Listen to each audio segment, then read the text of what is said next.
Hey everyone, tonight we're going to step into a world lit only by flickering torchlight and simmering ambition. Imagine standing in a colossal stone hall, the air thick with the scent of beeswax, expensive incense, and the faint, unspoken aroma of political panic. You're in the court of the most powerful man in Christendom, the Vicar of Christ, the Holy Father. But as you look around, something feels deeply wrong. The sunlight slanting through the high Gothic windows feels too gentle. The language spoken by the guards is French, and the rolling hills you can see outside are covered in vineyards, not the 7 hills of Rome. This is the 14th century, and the papacy has gone on a little 70-year vacation to France. You probably wouldn't survive this era, by the way. It's not the plague that would get you, but the sheer whiplash of trying to figure out which all-powerful, divinely appointed leader you're supposed to be loyal to this week. Get it wrong, and you're not just out of favor, you're a heretic. So, before you get comfortable, take a moment to like the video and subscribe, but only if you genuinely enjoy what I do here. I'd also love to see where and when you're tuning in from, so drop your city and local time in the comments below. It's always fascinating to see our community stretch across the globe. Now dim the lights, maybe turn on a fan for that soft background hum, and let's ease into tonight's journey together. You find yourself in the city of Avignon, in what is now southern France, and the year is, let's say, 1375. For as long as you can remember, and for as long as your parents could remember, this has been the center of the Christian world. The popes live here. They haven't set foot in Rome for decades. To understand how this bizarre situation came to be, you have to rewind the clock a little further, back to the turn of the century, to a titanic clash of egos between a king and a pope. The king is Philip IV of France, called Philip the Fair, not because he was just, but because he was considered handsome. Philip had a problem common to many medieval kings. His wars were expensive, and he was perpetually short on cash. Looking around his kingdom for a source of revenue, his eyes fell upon the church, which was, to put it mildly, loaded. It owned vast tracts of land and collected immense income, all of it tax-free. Philip decided this needed to change and began taxing the French clergy to fund his war with England. This brings us to the Pope, Boniface VIII. Boniface was no shrinking violet. He was an old, experienced canon lawyer who believed in the absolute supremacy of papal authority over all earthly kings. When he heard about Philip's new tax, he fired off a papal bull, essentially a public decree, forbidding clergy from paying taxes to secular rulers without the Pope's explicit permission. It was the 14th century equivalent of a furiously worded all-caps email. Philip's response was to block all shipments of gold and silver from leaving France for Rome, effectively cutting off a huge chunk of the papacy's income. The two men were now locked in a political staring contest. The conflict escalated dramatically.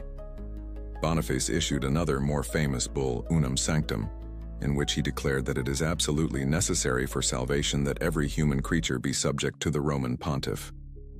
He was claiming to be the ultimate authority on earth, not just in spiritual matters but in temporal ones as well. He was, in essence, telling King Philip that he was the boss. Philip, who was pioneering a new, more centralized and powerful form of kingship, was not about to accept this. He convened an assembly that accused Boniface of all sorts of crimes, from heresy to sodomy to murdering the previous pope. The propaganda machine was in full swing. The whole affair reached its shocking climax in 1303. Philip sent his chief minister, a ruthless agent named Guillaume de Nogaret, to Italy with a small army. Their goal was to arrest Boniface and bring him to France to stand trial. They found the 86-year-old pope in his family palace in the town of Avignon. What happened next is known as the outrage of Avignon. The French troops stormed the palace and Nogaret confronted the pope. Boniface, defiant to the last, supposedly met them dressed in his full papal regalia, stating he would die as a pope. Accounts say that one of the Italian nobles with the French, Sciarra Colonna, a bitter rival of Boniface's family, slapped the Pope across the face. Whether a literal slap occurred is a matter of debate, but he was certainly roughed up and held captive for 3 days. The local townspeople eventually rose up and freed him, but the damage was done. The Vicar of Christ had been publicly manhandled by the agents of a king. Boniface returned to Rome a broken man and died a month later, likely from the shock and humiliation. The power dynamic in Europe had been shattered. A secular king had successfully defied and physically assaulted a pope, and had gotten away with it. The College of Cardinals, now terrified of French power and the volatile political gangs of Rome, elected a successor who died quickly, and then, in 1305, they buckled under pressure. They elected a Frenchman, Bertrand de Goux, who took the name Clement V. He was seen as a compromise candidate, but he was Philip's man. He was crowned in Lyon, in France, and he never once set foot in Rome during his entire papacy. In 1309, he moved the entire papal administration, the Curia, to Avignon. Why Avignon? It was a clever choice. The city wasn't technically in France. It was part of a territory owned by papal vassals. So the Pope could claim he wasn't living under the French king's thumb while enjoying all the benefits of French protection. A bit like setting up your global headquarters in a tax haven that just happens to be next door to your biggest client. The official reason given was that Rome was too dangerous, torn apart by warring noble families. And to be fair, it was.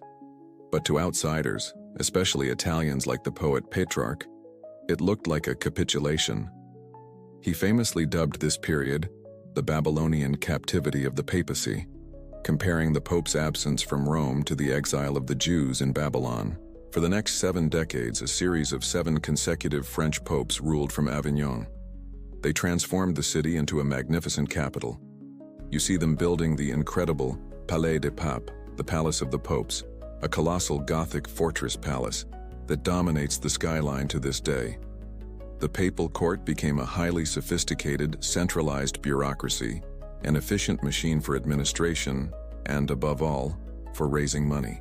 It was also a place of immense luxury and patronage of the arts. It's during this period, for instance, that the papal court heavily promoted the local vineyards, giving rise to the wines we now know as Châteauneuf du Pape, or New Castle of the Pope.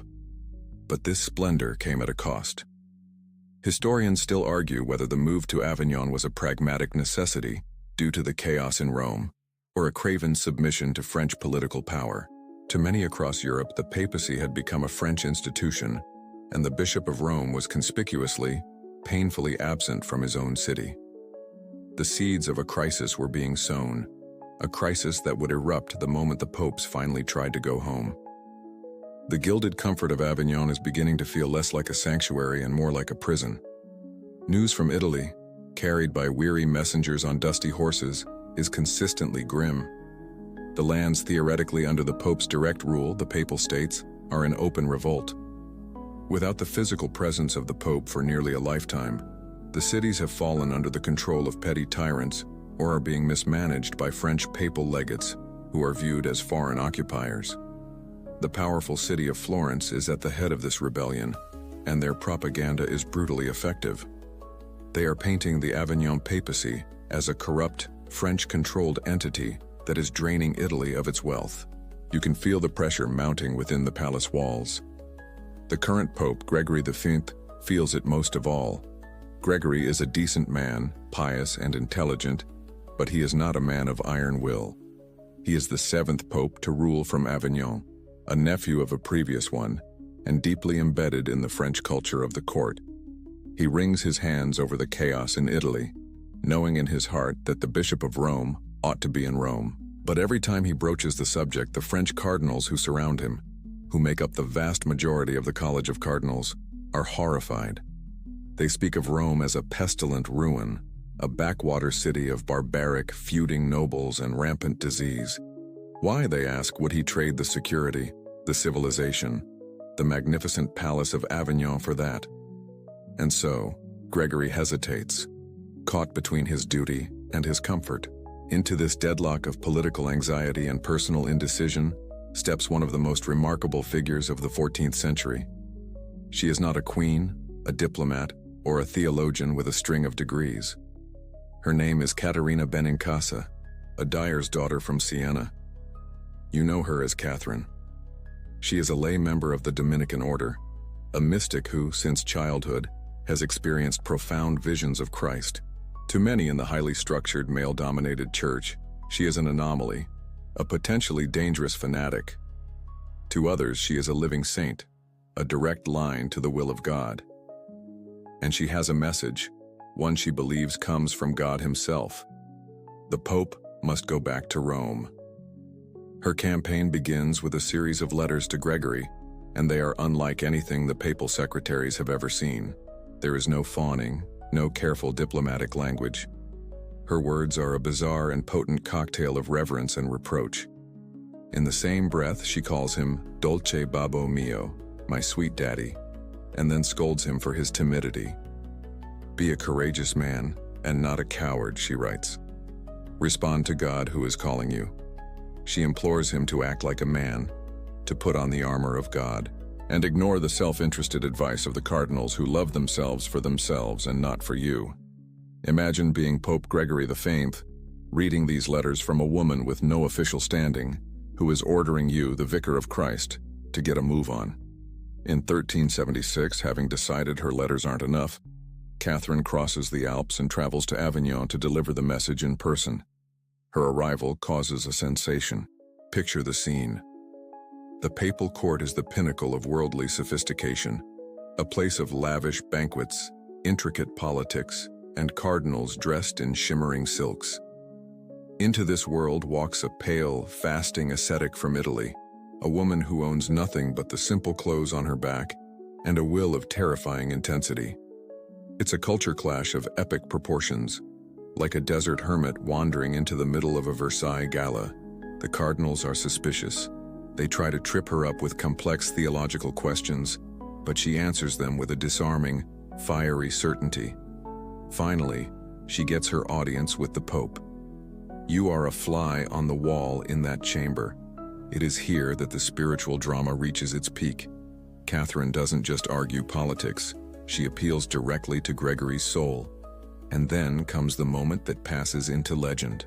According to her confessor and biographer, Raymond of Capua, Catherine somehow knew of a secret vow Gregory had made to God before becoming Pope, a vow that if elected, he would return the see to Rome. He had never spoken of it to another living person. Catherine, in her private meeting, alludes to this hidden promise, proving to the astonished Pope that her mission is truly divinely inspired. It's an incredible, intimate detail, this strange woman seeing right into the heart of the pontiff. This, of course, becomes the core of a long-running debate. Historians still argue whether Gregory's decision was primarily driven by Catherine's spiritual persuasion, or by the cold political calculation that he would lose the Papal States entirely if he didn't return to Italy to reassert control. Was he moved by the mystic from Siena, or was he simply using her as the perfect spiritual justification for a move he already knew was politically necessary? Perhaps it was a mixture of both. The divine push he needed to do the politically sensible thing. Whatever the final motivation, it works. Gregory XIII announces his decision. He will return to Rome. The French cardinals are apoplectic.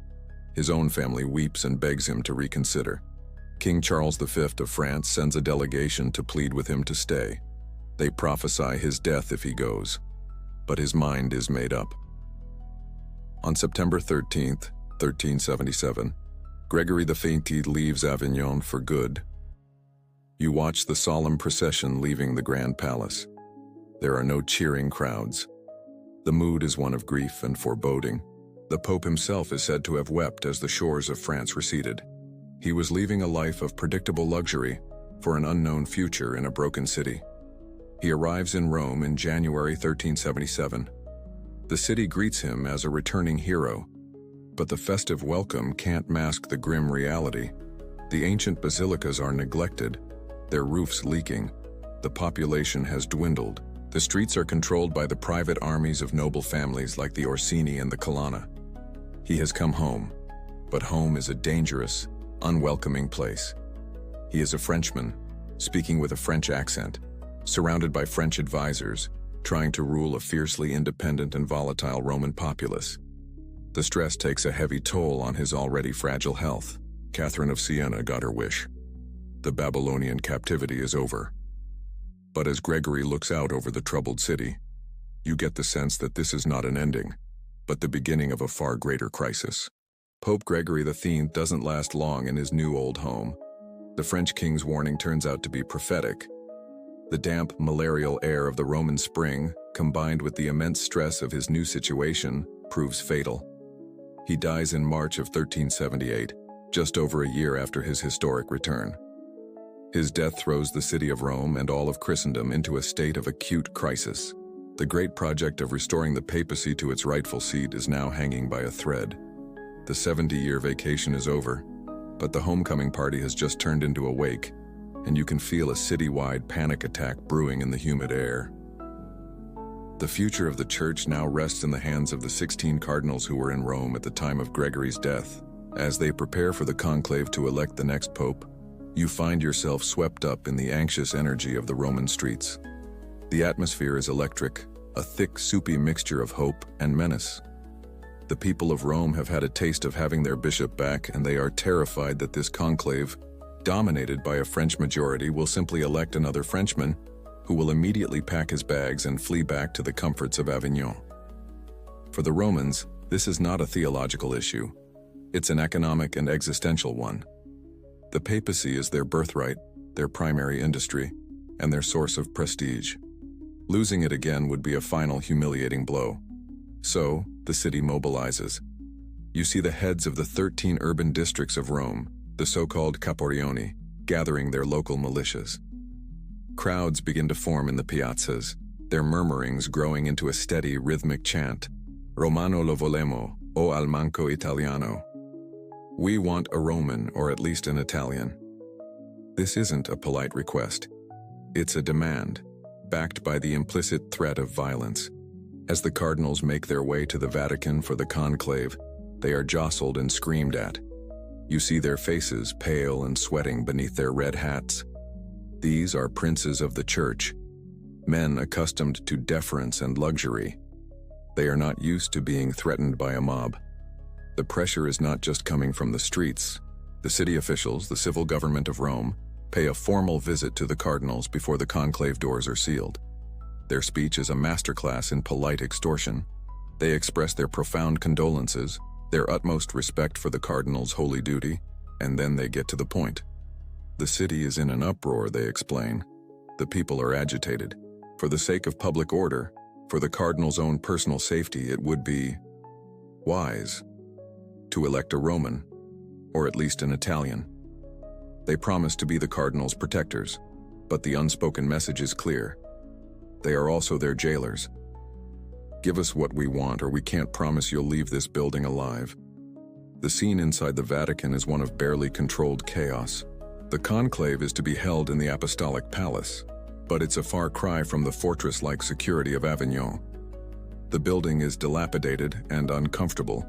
The cells assigned to the cardinals are hastily prepared, some of them little more than curtained-off sections of a large hall.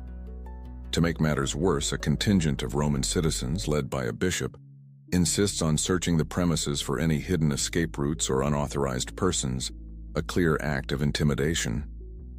One of the more bizarre and historically recorded details is that the Romans, in their efforts to secure the palace, failed to properly brick up a small cellar window through which a few of the more enterprising cardinals later managed to receive messages and, more importantly, better food. Remember that little detail? It shows the farcical side of this deadly serious business. You can almost taste the fear among the cardinals. Of the 16 electors, 11 are French, 4 are Italian, 1 is Spanish. The math is simple. The French have the votes to elect one of their own and get the first papal carriage out of town. The French cardinals themselves are split into 2 factions, which adds to the confusion, but on the issue of leaving Rome, they are mostly united. As they sit down for their final meal before the doors are locked, the din from the crowd outside in St. Peter's Square is deafening. The mob has swarmed the area, their chants echoing through the stone halls. They have taken to ringing the bells of St. Peter's Basilica in the capital continuously, a clanging, maddening soundtrack to the cardinals' deliberations. Night falls, but the noise doesn't stop. The crowd grows more audacious. They build bonfires in the square. They shout threats up at the windows of the palace. Some reports claim they set up a makeshift gallows in plain sight. Historians still argue whether the Roman mob was a spontaneous, passionate uprising, or a carefully orchestrated campaign of terror directed by the city's authorities? Was it pure people power, or was it a protection racket on a grand scale? The truth is likely somewhere in the middle. The officials may have lit the match, but the combustible anger of the Roman people provided the fuel for the fire. Inside, the cardinals are at their wits' end. They can't sleep. They can barely think. The pressure is immense. The French cardinals are furious at the Italians, accusing them of colluding with the mob. The Italian cardinals are terrified, caught between their foreign colleagues and their murderous countrymen. One of the aged Italian cardinals, Francesco Tebaldeschi, is so frightened he has a near-total collapse. The conclave hasn't even officially begun, and it's already descending into a nightmare. On the morning of April 8, 1378, the final ceremonies are completed. A bishop gives a sermon on the text, "Fear of the Lord is the beginning of wisdom," a sentiment that must have felt like a cruel joke to the men in the room. Then the heavy doors of the conclave are sealed shut with a grim finality. The 16 men are locked in. The roaring of the crowd outside seems to shake the very foundations of the palace. They have to choose a pope, and it's becoming terrifyingly clear that choosing the wrong one means they might be torn to pieces. You're now inside the sweltering, noise-filled prison of the conclave. The morning of April 8th dawns, but the dim light filtering through the high windows brings no comfort. The 16 cardinals are pale, sleep-deprived, and on edge. The relentless, semi-articulate roar of the crowd outside serves as a constant, terrifying reminder of their predicament. Their first order of business is to elect the supreme leader of the Catholic Church, but it feels more like they're negotiating with hostage-takers, with their own lives as the ransom. The logic seems simple. The 11 French cardinals have a clear majority. But French is not a monolithic bloc. They are divided into two intensely jealous factions: the Limousins, who came from the region of the last few popes, and the rest of the French cardinals, who resent the Limousins' grip on power. They bicker and stall, unable to agree on a candidate from their own ranks. Every name proposed by one faction is immediately vetoed by the other. The 4 Italian cardinals can only watch in frustration, knowing that every passing minute of French indecision makes the mob outside angrier. Time is running out. A compromise is needed. If they can't elect a cardinal, perhaps they can elect someone from outside their exclusive club. The name of Bartolomeo Prignano, the Archbishop of Bari, surfaces. You can see the idea taking hold, the logic appealing to their desperate minds. Prignano checks all the boxes. First and most importantly, he's an Italian. His election would be like throwing a slab of meat to the wolves at the door, hopefully satisfying their hunger. Second, while Italian by birth, he's a subject of Queen Joanna of Naples, a French ally, and he has spent most of his career working as a senior administrator in the papal court at Avignon. The French cardinals know him. They see him as one of them, culturally speaking. But the most appealing quality of Prignano is his personality, or what they think his personality is. He is known to be a competent, diligent, but ultimately unremarkable bureaucrat. He's famously modest, even austere in his habits, and has a reputation for being pliable. He's not a prince, not a great political player. He's a middle manager. He is, they think, the perfect safe choice. They can elect him, calm the Romans, and then once everyone has settled down, they assume he will be grateful enough to them that he will be easily managed. Perhaps he'll even agree to move the court back to lovely, peaceful Avignon. It's a brilliant plan, born of fear and political expediency. What could possibly go wrong? With the path forward now clear, the decision is made with frantic speed. A vote is taken. Prignano receives the required 2/3 majority. A profound collective sigh of relief fills the hall. They've done it. They've saved themselves. But before they can even make a formal announcement, the situation outside deteriorates catastrophically. The mob, hearing no news, and whipped into a frenzy of suspicion, decides the cardinals have double-crossed them. A thunderous crash echoes from below. They have broken into the palace. The first place they make for, naturally, is the papal wine cellar. Fueled by stolen vintage, they become an unstoppable force, surging up the stairs and smashing down the doors of the conclave itself. Pure terror grips the cardinals. They see the wild eyes of the first Romans to burst into the hall, brandishing makeshift weapons. In this moment of supreme panic, they improvise a brilliant, farcical deception. They grab the most ancient and frail of the Italian cardinals, the Roman-born Francesco Tebaldeschi, who is already half dead with fright. Protesting weakly that he is not the Pope, he is nonetheless forcibly dressed in the papal robes and plopped onto the throne. It's a desperate gamble, but it works. The first wave of the mob, seeing an elderly Roman sitting on the papal throne, erupts in a triumphant roar. They don't recognize him, but he's old, he's Roman, and he's wearing the right hat. That's good enough for them. They seize the throne and carry the terrified, protesting decoy Pope out to the adoring crowd in the square. While the mob is distracted parading their fake pontiff around St. Peter's, the other cardinals seize their chance. You see them scrambling out of the hall, melting into the chaos, fleeing for their lives. Some take refuge in the formidable Castel Sant'Angelo nearby, while others manage to slip back to their own fortified palaces in the city. The Vatican is left to the rioters. The next day, a fragile order is restored. The city wakes up, the wine wears off, and the truth comes out. Tebaldeschi has finally convinced everyone he's not the Pope.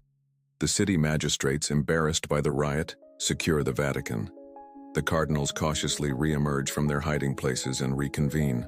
Here they face a crucial question, one that will form the entire legal basis for the coming schism. Was the election of Prignano, conducted under such extreme duress, valid? One by one, they publicly affirm that their vote was free and canonical. They find Prignano, who had wisely gone into hiding, and bring him to the Vatican. He accepts the papacy, taking the name Urban VI, and is formally enthroned. For a moment, it seems the disaster has been averted. But historians still argue whether the cardinals' vote for Urban VI was truly free, or if it was invalid from the start, due to the overwhelming duress and fear of the mob. At that moment, though, the cardinals are just happy to be alive. They have a pope. The Romans have their Italian. The crisis is over, or so they think. As Urban VI takes his seat on the throne of St. Peter, you see a hardness in his face that no one expected. The cardinals thought they had elected a sheep. They would soon learn they had crowned a dragon. In the immediate aftermath of the coronation, a deceptive calm settles over the papal court. You walk the halls of the Vatican and see the cardinals, their relief palpable. They survived the conclave, they placated the mob, and they have what they believe to be a harmless, manageable Italian on the throne. Business as usual, they think. They expect a return to the familiar rhythms of church governance, the subtle political maneuvering, the luxurious banquets, the quiet accumulation of wealth and influence, and, of course, the continued dominance of the French faction. They pay their formal respects to the new Pope Urban VI, congratulating him and themselves on a crisis expertly averted. They have made their bed, and they believe it will be a comfortable one. The honeymoon period, however, lasts for about a day. The man they thought they elected, the quiet and unassuming Bartolomeo Prignano, seems to have vanished, replaced by a completely different person. The first hints come during the formal ceremonies. Where Prignano was deferential, Pope Urban VI is arrogant. Where Prignano was modest, Urban is demanding. The first truly public explosion happens at a papal banquet. You're there, watching as the new pope, who once sat quietly at the end of the table, now presides with a fearsome scowl. He openly berates the cardinals for the lavishness of the meal, calling them gluttons. He singles out one of the most powerful and respected French cardinals and accuses him of financial misdeeds in front of everyone. The stunned silence is broken only by the clatter of a dropped silver spoon. This is just the beginning. The trickle of bizarre behavior soon becomes a flood. In a public sermon, when a cardinal preaches on the duties of the church, Urban shouts out from his throne, "You're not telling the truth." He gets into a screaming match with the Cardinal of Amiens, calling him a half-wit and threatening to have him beaten. His temper is volcanic and utterly unpredictable. But this isn't just a matter of terrible manners. It's a direct assault on the cardinal's power. The true declaration of war comes in a consistory, a formal meeting between the Pope and his cardinals. You watch as Urban VI, his eyes blazing, lays out his new vision for the church.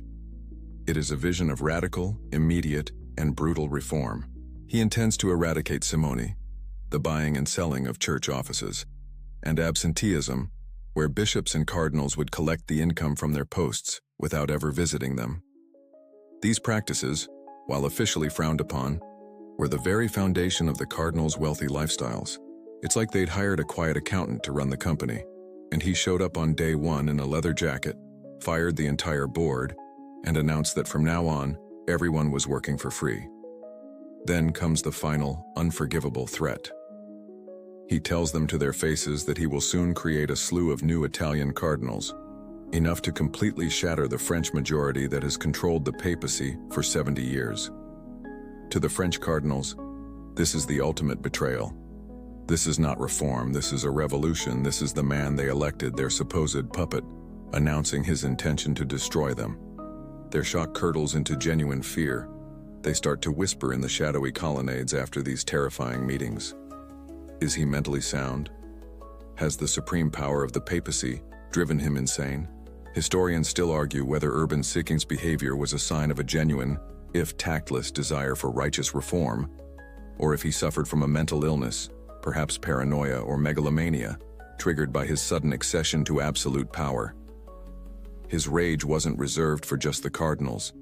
In one infamous incident, he got into a dispute with Otto of Brunswick, a powerful German prince and husband to the Queen of Naples. During a heated argument in a public meeting, Urban became so enraged that he had to be physically restrained by other cardinals to prevent him from attacking the prince. Faced with this unstable, tyrannical pope, the cardinals begin to think back to that chaotic conclave in April. The roaring mob, the constant threats, the suffocating fear for their lives. Their public declarations that the election was free and valid now seem like a distant, hollow memory. That very fear, which they were so desperate to escape, now presents itself as a perfect legal escape hatch. If they were forced to vote for Prignano under duress, then the election was illegitimate. If the election was illegitimate, then Urban VI is not the Pope. And if he is not the Pope, they don't have to obey him. They can depose him. The plan begins to form as the suffocating heat of the Roman summer descends in late June 1378. Citing health concerns and the bad air of the city, one by one, the French cardinals ask for permission to leave Rome for the cooler, healthier climate of the nearby town of Avignon. Urban, in his supreme arrogance, believes they are simply weak and decadent Frenchmen unable to handle a true Italian summer. He grants their requests, perhaps glad to be rid of their sullen faces for a while. You watch them depart, a procession of wealthy clerics with their retinues looking for all the world like they are heading off for a seasonal retreat. But you know better. They are not escaping the heat. They are escaping the Pope, and in the quiet hills of Avignon they will begin to plot their revenge. Your journey now takes you out of the sweltering heat of Rome and into the cooler, breezier hills to the ancient town of Avignon. The cardinals said they were coming here for their health, but as you walk the narrow stone streets you can feel that the air is not filled with relaxation, but with conspiracy. There is a deep and profound irony in their choice of location. It was right here, in this very town, that agents of the French king physically assaulted and humiliated Pope Boniface VIII 75 years earlier, a pivotal moment in the subjugation of papal power to French interests. Now, the French cardinals have gathered in the same spot, not to attack a pope's body but to dismantle his legitimacy. History, it seems, has a dark sense of humor. Free from the terrifying, unpredictable presence of Urban VI, the cardinals can finally speak their minds. You move through the grand rooms of the palace they've commandeered, a silent observer to their plotting. The fear they felt in Rome has transmuted into a righteous, energizing fury. They sit in circles sharing stories of Urban's latest insults, his most recent tirade. Each personal grievance is presented as evidence of a greater truth, that Urban is not just a difficult boss but a danger to the entire church. He is a tyrant, a monster, possibly insane, and they, the princes of the church, have a holy duty to stop him. Here you witness the central nagging question of the entire schism begin to take shape. Historians still argue about the cardinals' primary motivation. Was it a genuine belief that the election was invalid and that Urban was unfit to rule, or was it a cynical power play to regain control of the papacy and return it to French hands? As you listen to them talk, you realize it's an inseparable mixture of both. Their self-interest and their principles have become conveniently, powerfully intertwined. They know that simply disliking the Pope isn't grounds for deposition. They need a legal case, an airtight argument that will convince the kings and bishops of Europe. So they bring in the lawyers. You watch as experts in canon law are summoned, and the work of constructing the narrative begins. They meticulously document the events of the April conclave, focusing on the intimidation. They write depositions describing the howling of the mob, the threats of the Roman officials, the sheer terror that clouded their judgment. In their telling, the vote for Prignano was not a free choice, but a desperate act of self-preservation. This is the story they begin to circulate, sending carefully worded letters to the great universities like the one in Paris, seeking learned opinions that will bolster their cause. But legal opinions won't protect them from Urban's wrath. For that, they need soldiers. In a move that shows just how serious they are, the cardinals pool their vast personal fortunes and hire a company of mercenaries. You witness the negotiations with the leaders of a battle-hardened group of Breton and Gascon soldiers, men who fight for whoever pays the most. Soon after, this newly hired army marches on Rome. Just outside the city, at a bridge called the Ponte Salario, they meet the Roman militia that is mustered in Urban's defense. The battle is short and brutal. The professional mercenaries easily cut the citizen soldiers to pieces. The first blood has been shed. This is no longer just a war of words. Back in Rome, Urban XXIII is finally waking up to the scale of the rebellion. His initial dismissiveness gives way to sputtering rage. He sends messengers to Avignon, commanding the cardinals to return to his presence at once. They send back a polite but firm refusal. He then tries a different tack, suggesting a meeting in the nearby town of Tivoli, a more neutral ground. He promises them safe conduct. The cardinals, however, don't trust him for a second. They see it as a trap, a desperate attempt to get them back within his grasp. They refuse again. The power dynamic has shifted. They are no longer his subordinates, but his equals, his opponents. The 13 rebel cardinals, the 11 Frenchmen and the lone Spaniard, Pedro de Luna, know their case would be stronger if it wasn't seen as a purely French affair. They launch a campaign to win over the 4 Italian cardinals who had remained, rather uncomfortably, at Urban's side in Rome. They dispatch secret letters, appealing to the Italians' own experiences with Urban's temper. You have seen what he is, the letters argue. He is a madman who will ruin us all. Join us, for the good of the Church and for your own safety. You can imagine the torment of the Italian cardinals, caught between loyalty to an Italian pope they are growing to despise and joining a French-led rebellion that feels like a betrayal of their homeland. The summer is drawing to a close. The cardinals at Avignon have laid their foundations. They have their legal argument, their army, and their diplomatic channels are buzzing. They have defied the Pope's summons and are now, for all intents and purposes, operating as a rival government of the Church. The time for secret meetings and careful legal arguments is ending. They are ready to make their rebellion public, official, and irrevocable. The stage is set for a formal declaration, an act that will tear the seamless garment of the Church in two. The air in Avignon is thick with anticipation. The summer of plotting and legal maneuvering has led to this single solemn moment. You are standing in the great hall of the Caetani Palace, the same family that Pope Boniface VIII belonged to, a fact that hangs heavy with irony. The 13 rebel cardinals are assembled, dressed in their formal robes. Their faces are grim, set with the kind of determination that precedes an irreversible act. Scribes are poised with ink and parchment. Guards stand at the doors. There is no turning back from what they are about to do. Today they will formally accuse the Pope of not being the Pope, an act of spiritual treason that could cost them not just their careers, but their immortal souls. A senior cardinal, likely the formidable Jean de Lagrange, steps forward to read their formal proclamation, their declaratio. It is a long document, written in the dense, precise Latin of canon law, but its message is pure dynamite. As you listen, the core of their argument becomes chillingly clear. They build their case on 3 pillars. The first and most important is the principle of vis et metus, force and fear. They present a dramatic, terrifying account of the April conclave. They describe the Roman mob not as an agitated crowd, but as a ravenous beast threatening to tear them limb from limb. They claim the city officials made it explicitly clear that their lives were forfeit if they did not elect a Roman or an Italian. Therefore, their vote for Bartolomeo Prignano was not an act of free will, but a choice made under mortal duress, rendering it canonically invalid from the very beginning. The second pillar is an attack on Urban's character.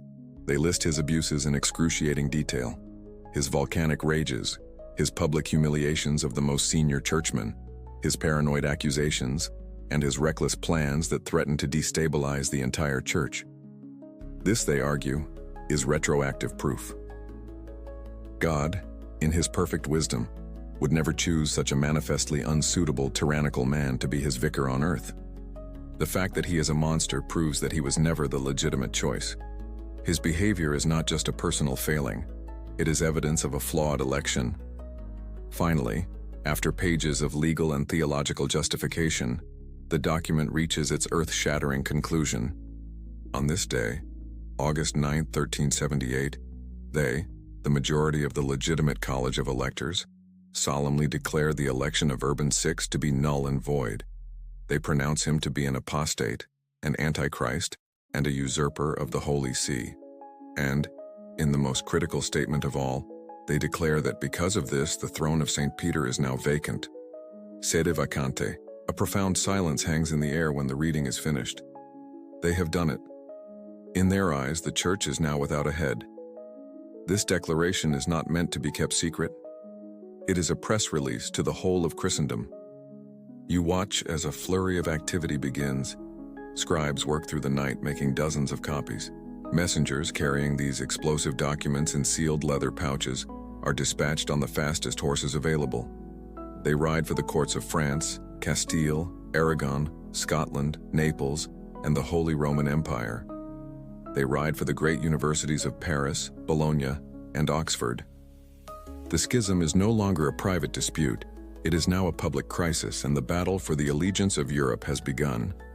News of the declaration travels the 100 kilometers to Rome with astonishing speed. When a copy is placed in the hands of Urban VI, his reaction is apoplectic. You see him pacing his chambers in the Vatican, his face purple with rage. He doesn't see a legal argument. He sees a satanic betrayal led by the men who swore him fealty. His response is swift and absolute. He convenes a consistory with the 4 Italian cardinals who remain loyal to him. He delivers a blistering sermon, damning the rebels at Avignon as sons of perdition and servants of the devil. Then, with a stroke of his pen, he excommunicates every single one of them. But excommunication is not enough. He needs a new power base. And so, he makes good on his earlier threat. On September 18, 1378, in a single ceremony, he creates 29 new cardinals. It is a desperate revolutionary act, creating a loyal college out of thin air. The atmosphere surrounding him is so toxic with fear that, in a bizarre and tragic footnote, one of his new appointees, a young man named Leonardo de Rossi, was reportedly so terrified by the Pope's violent demeanor during the consistory that he suffered a stroke and died a few days later. Urban was a man who could literally frighten his own allies to death. The legal questions raised by the Avignon Declaration would be debated for centuries. Historians still argue the legal merits of the Declaratio. Was the level of fear in the conclave sufficient to legally invalidate the election under canon law, or was the Declaration a piece of self-serving legal fiction? But on the ground, in the autumn of 1378, the legal niceties are fading into the background. The situation is now brutally, dangerously simple. You have a pope in Rome, surrounded by a brand new college of cardinals, who has excommunicated the old one, and you have the majority of the original electors at Avignon, protected by a mercenary army, who have declared that the Pope is a fraud. The Church is a ship with 2 rival groups of officers, each claiming the other is a mutineer. For the cardinals at Avignon, having declared the throne vacant, there is only one logical thing to do next: elect a new pope. Having declared the papal throne vacant, the cardinals at Avignon know their next move must be swift and decisive. But Avignon is too close to Rome, too exposed to the influence and potential military wrath of Urban VI. So you travel with them as they move south, deeper into the kingdom of Naples to the fortified town of Fondi. Here they are safely under the protection of their military ally, the powerful nobleman Onorato Caetani, and his patron Queen Joanna of Naples, who has by now completely soured on Urban. In Fondi, they have the security they need to perform the act that will make the schism irrevocable, a new papal election. You enter the hall where this second conclave of 1378 is held, and the contrast to the first one in Rome is stunning. There is no mob outside, only the disciplined patrols of professional soldiers. Inside, the atmosphere is not one of terror and panic, but of calm, deliberate purpose.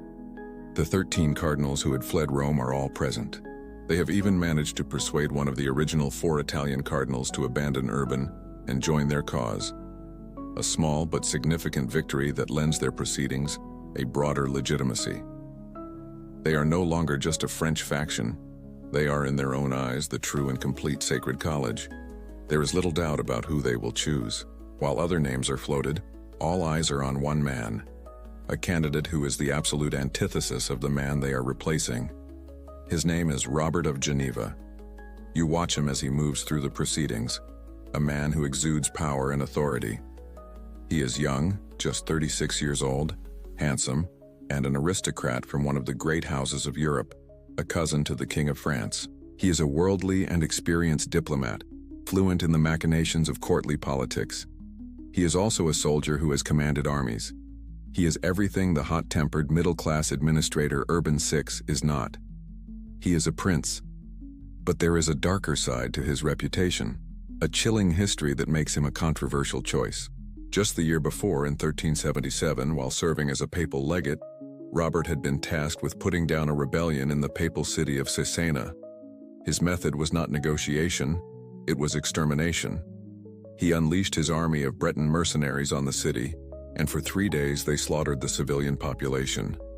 Men, women, and children were cut down in the streets and in their homes. Estimates of the dead range from 4,000 to 8,000. This horrific event earned him a terrifying nickname throughout Italy, the Butcher of Cesena. This is the man they choose to be the new Vicar of Christ. Historians still argue whether the cardinals elected Robert of Geneva because of his royal connections and political skill, believing he was the best man to win the coming fight, or if they chose him precisely because his ruthless reputation would be a stark contrast to Urban's chaotic brutality. Perhaps they thought they needed a monster of their own to defeat the one in Rome. On September 20th, 1378, the vote is taken. It is unanimous. Robert of Geneva accepts the election and chooses the papal name Clement VII. The choice is symbolic. The last pope named Clement V, was the Frenchman who began the Avignon Papacy. The name is a clear signal of their intentions. They are turning back the clock, repudiating the disastrous Roman experiment, and returning the Church to its rightful French-protected home. At this moment, the Western Schism truly begins. The new court of Clement VII immediately springs into action. You watch, fascinated, as they create a perfect, parallel papal administration. It is a mirror image of the Curia in Rome. They appoint a chamberlain, a chancellor, and heads for all the various tribunals and secretariats. It's like a rival company launching with a fully formed C-suite, ready to compete for market share from day one. A new wave of messengers is dispatched across Europe, carrying the news of Clement's election. Their message is carefully crafted not as an act of rebellion, but as a necessary correction. The unfortunate mistake made in Rome under duress has now been rectified, and the one true pope is Clement. Christendom is now faced with an impossible choice. There are 2 popes, both elected by the same cardinals within 6 months of each other. Urban VI in Rome and Clement VII in Fondi. Both are issuing decrees, demanding taxes, and most terrifyingly, preparing to excommunicate anyone and everyone who supports their rival. For every king, every bishop, every priest, and every peasant in Europe, the question is no longer a theoretical debate. It is an urgent, terrifying decision with potentially eternal consequences. Who is the true successor to St. Peter? Whom must you obey to save your soul? For Clement VII, the choice becomes a practical one. He is the Pope, but he has no capital. Italy, where his reputation as the butcher precedes him, is hostile ground. His real power His family, his allies, and his financial support are all north of the Alps. There is only one logical destination. You see the wagons being packed and the travel plans being made. The new pope and his court are going back to Avignon. The grand palace on the Rhone, which had been empty for just over a year, is about to get a new master. The papacy is once again split between Rome and Avignon, but this time it is a clean break, a formal schism. The church now has two heads. Your perspective now pulls back from the papal courts, rising high above Italy until you can see the whole of Europe spread out like a vast, complex map. Across this map, a frantic race is underway. You see small parties of riders galloping along the Roman roads and muddy tracks, kicking up dust in the south and splashing through streams in the north. They carry the standards of Urban VI from Rome and Clement VII from Avignon. These are the papal envoys, the diplomats and legates dispatched on the most urgent mission in Christendom, to win the hearts, minds, and most importantly, the political allegiance of the kings and princes of Europe. You zoom in on a typical royal court, perhaps that of the Holy Roman Emperor in Prague or the King of Castile in Burgos. The scene repeats itself across the continent. First, the envoys from Rome arrive. They are fiery, indignant Italians. They present Urban VI as the righteous, if stern, choice of the Roman people, a true reformer fighting against a corrupt French establishment. They paint Clement VII as a creature of the French king, a treasonous usurper, and they don't forget to mention his reputation as the butcher of Cesena. They appeal to piety and legitimacy. A week later, another delegation arrives. These are suave, well-spoken Frenchmen from Avignon. They carry copies of the Declaratio, laying out a cool, legalistic case for why Urban's election was invalid due to duress. They describe Urban not as a reformer, but as a dangerous madman whose tyrannical rages prove he is not God's chosen. The kings and their councils listen patiently to both sides, weighing the complex canon law arguments. But as you watch them deliberate, you realize that their decisions have very little to do with theology or the true merits of the case. The choice of which pope to follow is a political calculation, and Europe makes its choice based on the deepest political fracture of the age, the ongoing 100 Years' War between England and France. The papal schism becomes a spiritual extension of this temporal conflict. The map of Christendom begins to crack along this pre-existing fault line. First, France, under King Charles V, officially recognizes Clement VII. This is no surprise. Clement is his cousin, and the French crown had supported the rebel cardinals from the beginning. France's allies, like loyal vassals, quickly fall into line. Scotland, England's bitter and perpetual enemy to the north, enthusiastically declares for Clement. It's a simple equation. If England supports one pope, Scotland will, by definition, support the other. The powerful Spanish kingdoms of Castile and Aragon, traditional allies of the French, also eventually swing into the Avignonese camp after a period of careful deliberation. In Italy, Queen Joanna of Naples confirms her support for Clement, the man elected in her kingdom. It's a fateful choice that Urban VI will never forgive. On the other side of the divide, England stands firm for Urban VI. For the English, supporting the Roman Pope is a perfect geopolitical move, a way to spiritually oppose their French enemies. England's allies and trading partners follow suit. The vast and politically crucial Holy Roman Empire, a sprawling patchwork of German-speaking states, formally declares its obedience to Rome. This brings most of Central and Eastern Europe into the urbanist camp, including the powerful kingdoms of Hungary and Poland. In the north, the Scandinavian kingdoms of Denmark, Norway, and Sweden also align with Rome. Portugal, a firm English ally, likewise declares for Urban. The division is not always neat and tidy, and in some places, it causes chaos. You look at a region like Flanders, modern-day Belgium, and the Netherlands. The Count of Flanders is a vassal of the French king, so he is loyal to Clement. But the powerful merchant cities of Ghent and Bruges depend on the English wool trade for their prosperity, so their loyalty is to Urban. The result is a crippling internal conflict, a kind of spiritual civil war within the same territory. The schism even fractures the world of ideas. At the University of Paris, the most prestigious center of learning in Europe, the international community of scholars is torn apart. Under immense pressure from the French king, the university officially declares for Clement in 1379. In protest, hundreds of English and German masters and students pack their belongings and leave. This academic exodus has a profound unintended consequence. These scholars go on to found or greatly strengthen new universities in their home territories, such as the University of Heidelberg in Germany.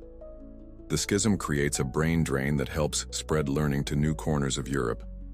But as you watch the maneuverings of kings and scholars, a question arises. Historians still argue to what extent the common people were even aware of the schism or cared about it.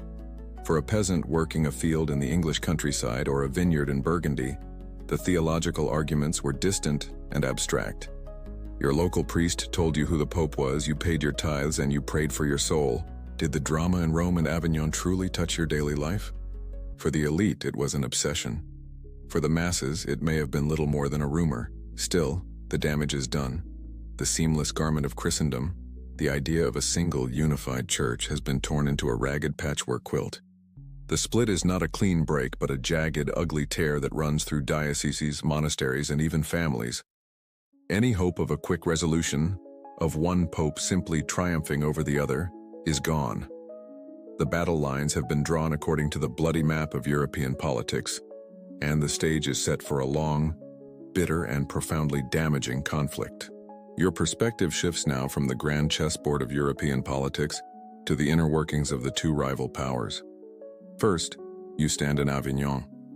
The court of Clement VII has settled back into the magnificent Palais des Papes as if it never left. Within these secure fortress-like walls, the papal bureaucracy, the curia, hums along with a smooth professional efficiency that was perfected over 7 decades. Clerks and notaries move through grand halls, the rustle of parchment the soundtrack of their power. Now in an instant you are transported to Rome. The court of Urban VI is a different world. It operates out of the ancient, dilapidated Vatican and Lateran palaces. The mood here is not one of smooth efficiency, but of chaotic, siege mentality energy. Urban's bureaucracy is hastily assembled, and the dominant sound is not the rustle of parchment, but the angry, booming voice of the Pope himself. These are the two competing headquarters of the Christian faith, a faith that is supposed to be one and universal. For either man to be seen as the true Pope, he must possess the full authority and machinery of the papacy. This results in one of the most bizarre and wasteful situations imaginable, a complete top-to-bottom duplication of the entire government of the Church. It is a perfect parasitic mirror image. In Avignon, the apostolic camera, the papal treasury, is sending its seasoned tax collectors to France, Scotland, and Castile. At the exact same time in Rome, a rival apostolic camera is dispatching its own agents to England, the Holy Roman Empire, and Hungary. Both are trying to draw water from the same well, which has now been split in half. This absurd duplication infects every level of the administration. In the papal chancery in Avignon, scribes are meticulously drafting papal bulls, affixing the lead seal of Clement VII to documents that grant bishoprics in Spain. Meanwhile, in the Roman chancery, other scribes are affixing the seal of Urban VI to bulls granting those very same bishoprics to other men. You now have 2 bishops for the same diocese, 2 abbots for the same monastery, each with a perfectly valid-looking document from a man who claims to be the one true pope. Even the forgiveness of sins is now a competitive enterprise. The apostolic penitentiary in Rome can grant you absolution, but so can its identical twin in Avignon. This entire duplicated system runs on one thing: money. And this is the fatal flaw in the schism. Each pope has the full financial expenses of a pan-European government, but each has access to only half of the traditional revenues. It is an economic impossibility. The result is a relentless, desperate, and all-consuming obsession with fundraising that comes to define both papacies. Both Urban and Clement, whatever their initial intentions, are forced to become the most rapacious tax collectors in European history. The financial screws are tightened across their respective territories. They make aggressive use of annates, a tax which required a newly appointed bishop to send the entire first year's income of his diocese to the papal court. They levy endless special tithes on the clergy, ostensibly for noble purposes like a crusade against the Turks, but everyone knows the money is actually being used to fund armies to fight the other pope. The sale of indulgences, a practice that offers believers time off from purgatory in exchange for a cash donation, is expanded on an industrial scale. And the sin of simony, the direct selling of church offices to the highest bidder, which the reformer Urban VI had sworn to destroy, becomes a vital, if unacknowledged, source of income for both Rome and Avignon out of sheer necessity. This creates a logistical nightmare for the emerging world of international finance. You're in the Florence headquarters of a great banking family. You have to perform a delicate, dangerous balancing act. The banks are forced to maintain correspondent branches that deal with both papal courts, honoring letters of credit from Avignon-appointed bishops one day and Rome-appointed ones the next. To choose a side would be financial suicide, as the other pope would immediately excommunicate the bank and encourage princes to seize its assets. The question of which court was worse is a matter of perspective. Historians still argue which papacy was more corrupt or financially exploitative during this period. The Avignon court, with its long bureaucratic tradition, was perhaps more systematic and ruthlessly efficient in its collection. The Roman court under the volatile Urban VI was more unpredictable, prone to sudden, massive cash grabs and threats to extract funds. For the people on the receiving end, the distinction was meaningless. It was extortion, plain and simple. The spiritual cost of this financial desperation is immense. The cynicism it breeds is toxic. People see two men, both claiming to be the vicar of Christ, behaving like rival warlords squeezing their territories for every last coin. The prestige of the papacy, already damaged by its 70-year vacation in Avignon, is now in freefall. The two-headed monster of the schism is not just a theological problem anymore. It is a ravenous beast, and its two mouths are devouring the wealth and the faith of the people to sustain its own pointless, destructive existence. You're no longer walking the corridors of power with kings and cardinals.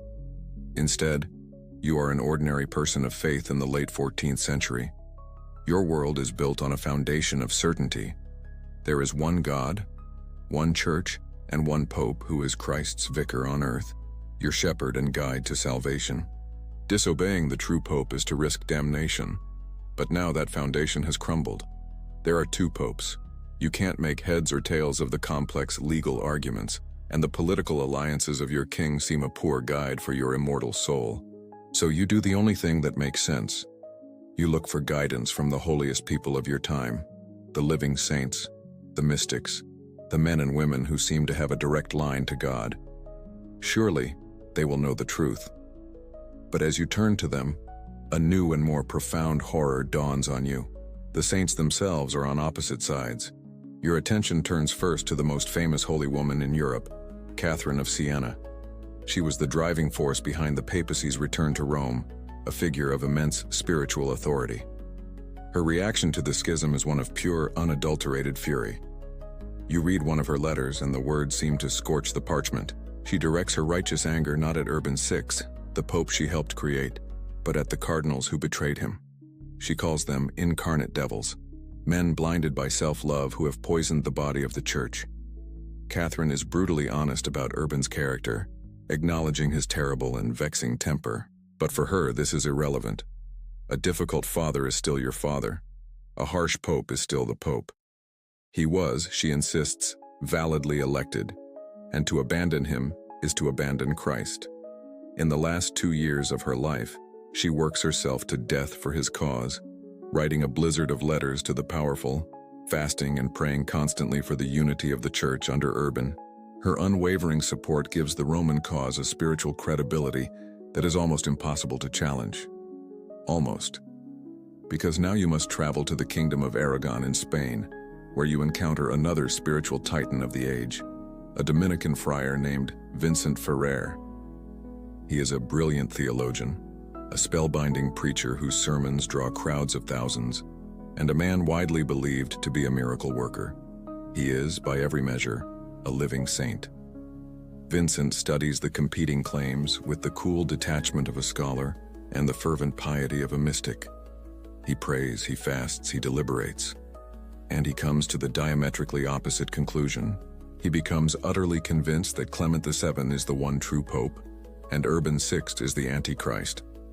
He travels to Avignon, where he becomes a key member of Clement's court and his personal confessor. Vincent then uses his immense prestige and powerful oratory to defend the Avignonese cause, becoming its most powerful spiritual champion and ensuring the loyalty of the entire Iberian Peninsula. This is the maddening pattern you see across Europe. The holiest and most venerated figures are irrevocably split. The canonized saints who lived through this period are found on both sides of the divide. Saint Catherine of Sweden stands with Rome. Saint Colette of Corbie stands with Avignon. The Avignon obedience develops its own homegrown saintly figure, the Blessed Peter of Luxembourg, a teenage cardinal of legendary piety, whose tomb becomes a site of popular pilgrimage and miracles. It seems that holiness is no guide to the truth.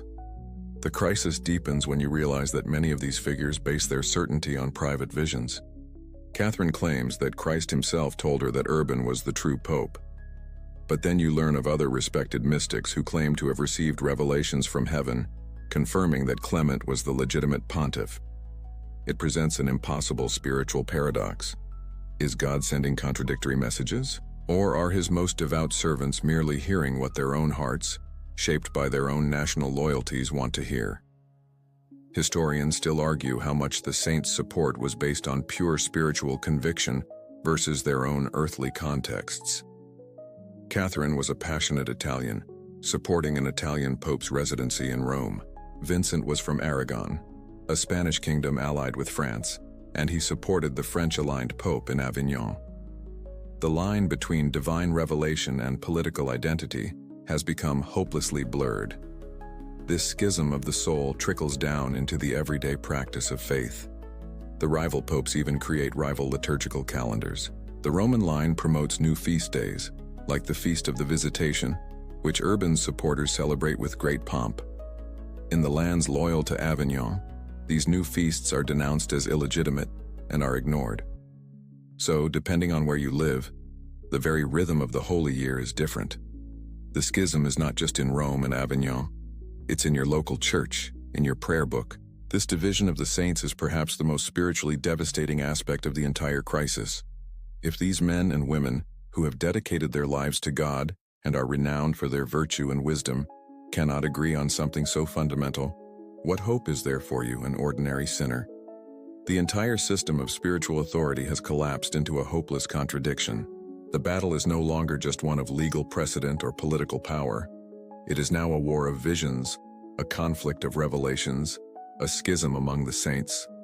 And it suggests the sickness in the church is so deep that it may be beyond any human cure. The failure of the saints to find a common truth unleashes the demons of war.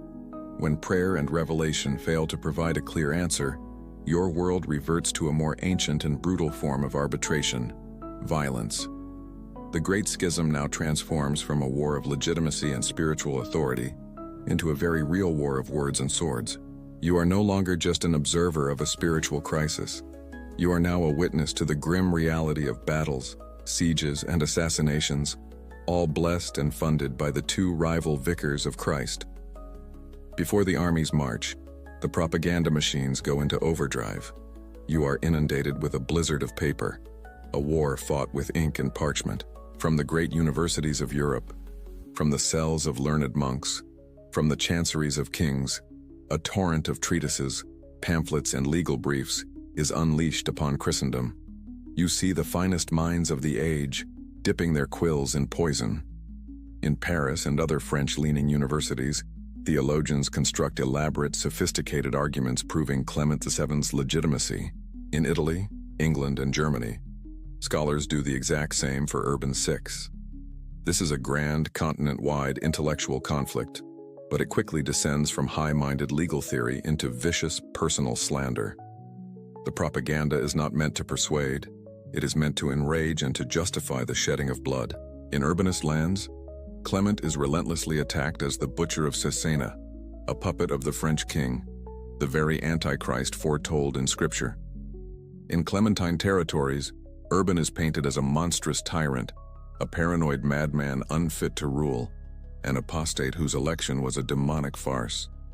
Did these complex Latin treatises actually sway the opinions of princes? Historians still argue about the effectiveness of the propaganda war.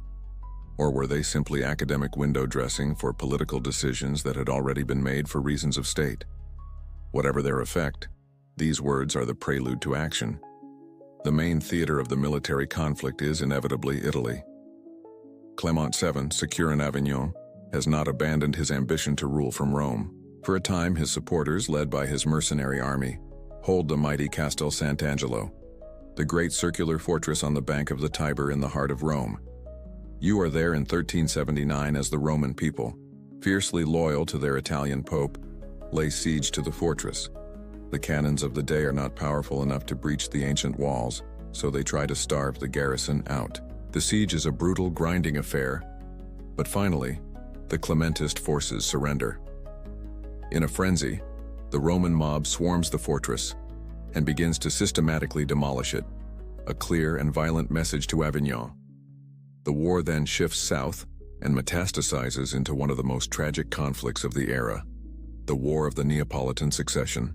This is a proxy war fought entirely on behalf of the two popes. Queen Joanna the Mourn of Naples, a supporter of Clement, becomes the target of Urban's fury. You witness Urban VI in a public ceremony, excommunicate the queen and declare her deposed from her throne. He then grants her kingdom to her ambitious cousin Charles of Durazzo, on the condition that Charles invades and conquers it for the Roman cause. Charles, with Urban's blessing and financial backing, marches on Naples, captures Queen Joanna, and has her smothered to death with a pillow in her prison cell. The story doesn't end there. Before her death, Joanna had adopted Louis of Anjou, the powerful brother of the King of France, as her heir. Now, with the full support of the Avignon Pope, Clement VII, Louis leads a magnificent French army across the Alps to claim his inheritance and avenge Joanna. For years, southern Italy is torn apart by the rival armies of Anjou and Durazzo, a bloody sideshow to the papal schism. To fund these endless wars, the popes resort to a shocking and cynical tactic. You see their legates preaching a new crusade. But the enemy is not the Saracen in the Holy Land. The enemy is the other pope's followers. Both Rome and Avignon offer a full plenary indulgence, the same spiritual reward one would get for liberating Jerusalem, to any man who would fight and kill fellow Christians in the name of the true pope. This blatant abuse of the crusading ideal horrifies many and further degrades the moral standing of the papacy. The pressures of war and betrayal push Urban VI's volatile temperament into full-blown, murderous paranoia. In 1385, convinced that several of his own cardinals are plotting against him, he has 5 of them arrested. You are a horrified witness to their fate.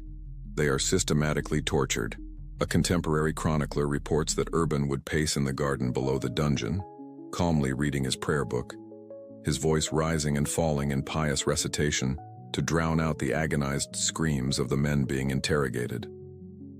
The cardinals were eventually executed in secret, their bodies, according to rumor, stuffed into sacks and thrown into the sea. This atrocity shocks even his own supporters. He has become a monster. The years of fighting have settled nothing. The war of words has created only hatred. The war of swords has brought only death and devastation. The moral authority of both popes is in tatters. As the 1380s draw to a close, a fragile hope emerges. The two original antagonists, the architects of the schism, are growing old. Perhaps when Urban and Clement are gone, their successors will have the wisdom to heal the wound. But this hope is about to be proven tragically, catastrophically wrong. The years of war and ceaseless propaganda have dragged on, leaving Christendom exhausted. A deep spiritual weariness has taken hold. But as the 1380s draw to a close, a fragile, morbid hope begins to emerge. The two original popes, the architects of this disaster, are now old men. Urban VI in Rome is widely despised, a cruel and paranoid tyrant even to his own followers. Clement VII in Avignon is the suave personification of the French cause. Perhaps you allow yourself to think, the schism is not a sickness in the body of the church itself, but a personal feud between these two impossibly stubborn men. Perhaps the schism will simply die when they do. This becomes the great hope for a simple, biological solution to the crisis. In October of 1389, the first part of that hope is realized. Pope Urban VI dies in Rome. He is said to have died from injuries sustained after falling from his mule, an ignominious end for a man who inspired such terror. Few mourn him. As the news spreads, a wave of relief and expectation washes over Europe. This is the moment. This is the golden opportunity to heal the Church. All the cardinals in Rome have to do is nothing. If they simply wait, negotiate, and refrain from electing a successor, Clement VII will be the sole pontiff by default.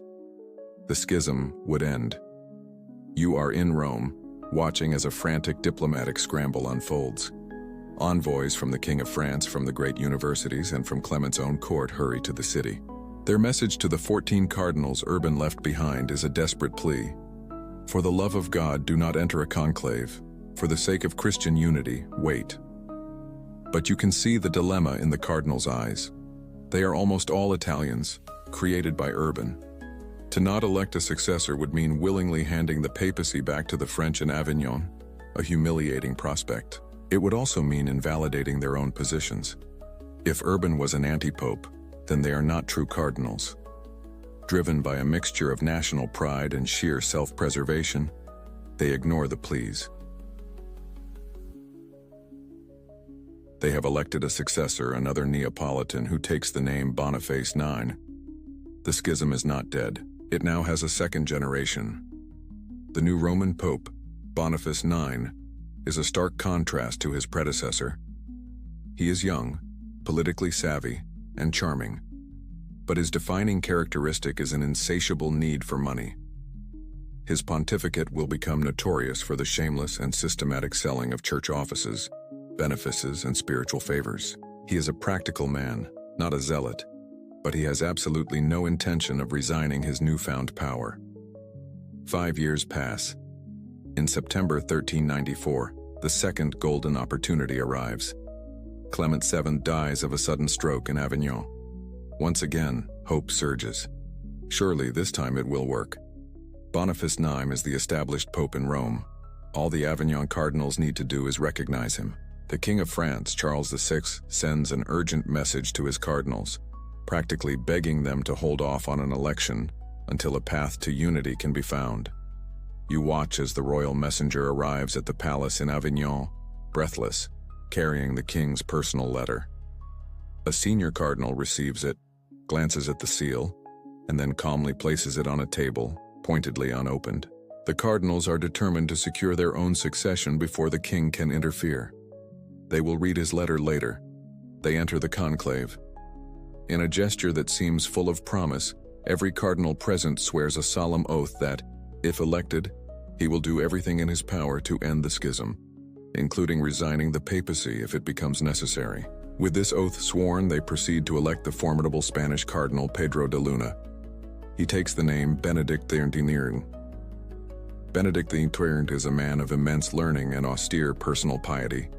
He is also one of the last living cardinals to have been appointed before the schism began, and he was there at the elections of both Urban VI and Clement VII. The oath he took to seek unity by any means necessary will become the defining, tragic irony of his long life. He will pursue unity, yes, but only a unity in which the entire world recognizes him as the sole true pope. Historians still argue whether the cardinals in either conclave genuinely believed they were protecting the true line of succession, or if their refusal to compromise was driven entirely by a cynical desire to protect their own power, wealth, and national interests. But whatever the motive, the result is the same. The hope for a simple biological solution is now completely dead. The schism has proven that it is no longer a personal dispute. It is now a self-perpetuating institution. You have two papal lines, each with a valid-looking claim to apostolic succession. Rome has Urban, then Boniface. Avignon has Clement, then Benedict. Each court has its own college of cardinals ready and willing to elect the next man in line. The schism has put down roots, and it is beginning to look like it might last forever. With the grim realization that the schism is now a self-perpetuating institution, a profound sense of hopelessness begins to creep across Europe. The popes have failed. The cardinals have failed. The biological solution of waiting for the original antagonist to die has failed. If the leadership of the Church is the very source of the problem, where can you possibly turn for a solution? In this moment of deep institutional crisis, a new voice emerges. Not from a throne or a cathedral, but from the lecture halls and libraries of the most prestigious academic institution in Christendom. Your attention now shifts from the papal courts of Rome and Avignon to the intellectual heart of Europe, the University of Paris. The University of Paris is far more than just a school. In the 14th century, it is the undisputed center of theological and legal scholarship, the brain of the Church. Its faculties are composed of the most brilliant minds of the age, and its opinions carry immense weight. Frustrated by the decades of endless conflict and the manifest failure of the Church's leadership, the doctors and masters of the university decide it is their duty to find a way out of the wilderness. In 1394, shortly after the election of Benedict XIII in Avignon, the university undertakes an extraordinary and unprecedented action. It conducts a massive campus-wide poll to find the best way to end the schism. You can imagine the scene. Thousands of masters and students from across Europe, members of the faculties of theology, canon law, medicine, and the arts, all furiously scribbling their opinions and proposals onto scraps of parchment. The submissions are collected in a large wooden chest known as the hucha. It's a slow, cumbersome medieval version of a referendum. It takes a select committee weeks to sort through the mountain of paper, but when they are done, a powerful consensus has emerged. This consensus is distilled into a formal proposal, which the university presents to the King of France. It outlines 3 clear, distinct paths to unity. For the first time since the schism began, there is a coherent, systematic plan, known to history as the Tres Viae, the 3 ways. The first and overwhelmingly preferred path is the Via Sessionis, the way of session. Its logic is simple and beautiful. Both popes, Boniface IX in Rome and Benedict XIII in Avignon, should agree to voluntarily and simultaneously resign their offices. This act would wipe the slate clean, leaving the Holy See truly vacant. Then the cardinals from both the Roman and Avignonese colleges would unite, enter a single conclave, and elect one new pope who would be accepted by all. It is a perfect solution on paper, requiring only that 2 of the proudest and most powerful men in the world perform an act of supreme self-sacrifice for the greater good. The second path, if the popes prove too stubborn to resign, is the Via Compromessi, the way of compromise or arbitration.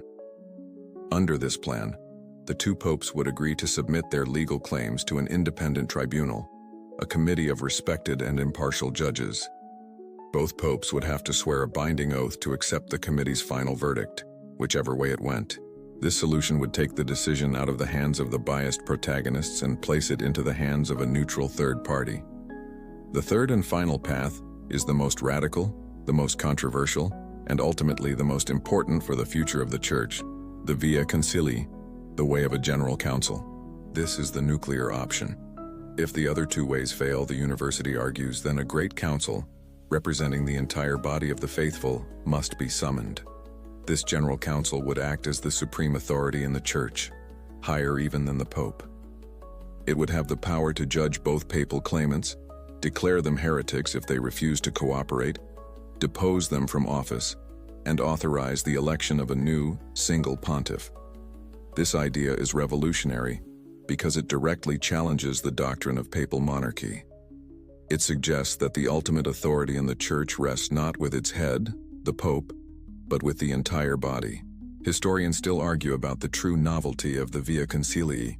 Was it a radical, proto-democratic innovation, or was it a revival of older Christian traditions where councils held significant power?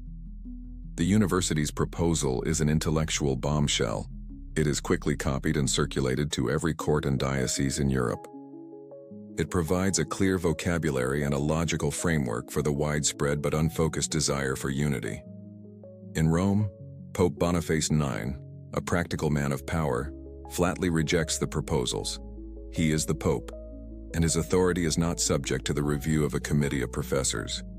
In Avignon, the response of the brilliant legalist Benedict XIII is more complex. He engages in a masterful display of intellectual shadow boxing, praising the university's zeal for unity, while endlessly pointing out the canonical flaws in each proposal. He will discuss unity until the end of time, but he will not take the one step required to achieve it. The intellectual groundwork for a resolution has now been laid. The three ways offer a map out of the crisis. The simplest, most desired path is the way of cession. And so, all eyes turn to the two popes, especially to Benedict XIII, the man who had solemnly sworn in the conclave that he would do anything, including resign, for the sake of unity. Europe is about to find out just how much his oath was worth. The path forward seems so clear, so logical. The via sessionis, the way of cession, has been embraced by the intellectual and political leaders of Europe as the simplest and most dignified solution to the schism. All that is required is for two men to lay down their crowns for the good of Christendom. And so, a great wave of diplomatic activity, the most intense Europe has seen in a generation, begins to roll across the continent, with its primary target being the papal court at Avignon. You find yourself part of a magnificent embassy sent by the King of France. It is led by his own brothers and uncles, the great dukes of the realm. Their mission is clear: to persuade Pope Benedict XIII to live up to the solemn oath he swore in the conclave and agree to resign, provided his rival in Rome does the same. You are ushered into the grand audience hall of the Palais de Papacy and into the presence of Benedict himself. He is a formidable figure, ascetic, fiercely intelligent, and radiating an unshakable aura of self-certainty. The French dukes make their case with passion and reverence. They speak of the chaos the schism has caused, the divided loyalties, the wars, the crippling taxes, the millions of souls whose eternal salvation is in doubt. They remind him of his oath. They implore him as a loyal son of France and as the vicar of Christ to be the agent of healing. And then you witness a masterclass in infuriating, brilliant obstruction. Benedict never says no. He weeps at the sorrows of the Church.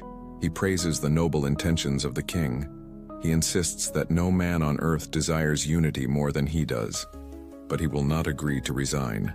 Instead, he bogs the ambassadors down in a swamp of canon law. He argues that it would be a mortal sin for him, the one true pope, to abandon the flock of Christ. He proposes endless, unworkable counter-solutions, his favorite being a grand public debate between himself and his rival. It is a classic, transparent stalling tactic, and the French dukes can barely contain their rage. They have come for a simple yes or no, and instead they have received a semester-long course in legal theory.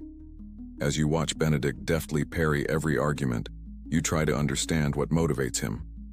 Historians still argue about Benedict XIII's psychology. Was his stubbornness a product of a sincere, if misguided, belief that he was the only thing standing between the Church and total chaos? Or was it the ultimate expression of a narcissistic personality, a man pathologically incapable of admitting he could be wrong? His obstinacy becomes so legendary that his family name, de Luna, enters the Spanish language.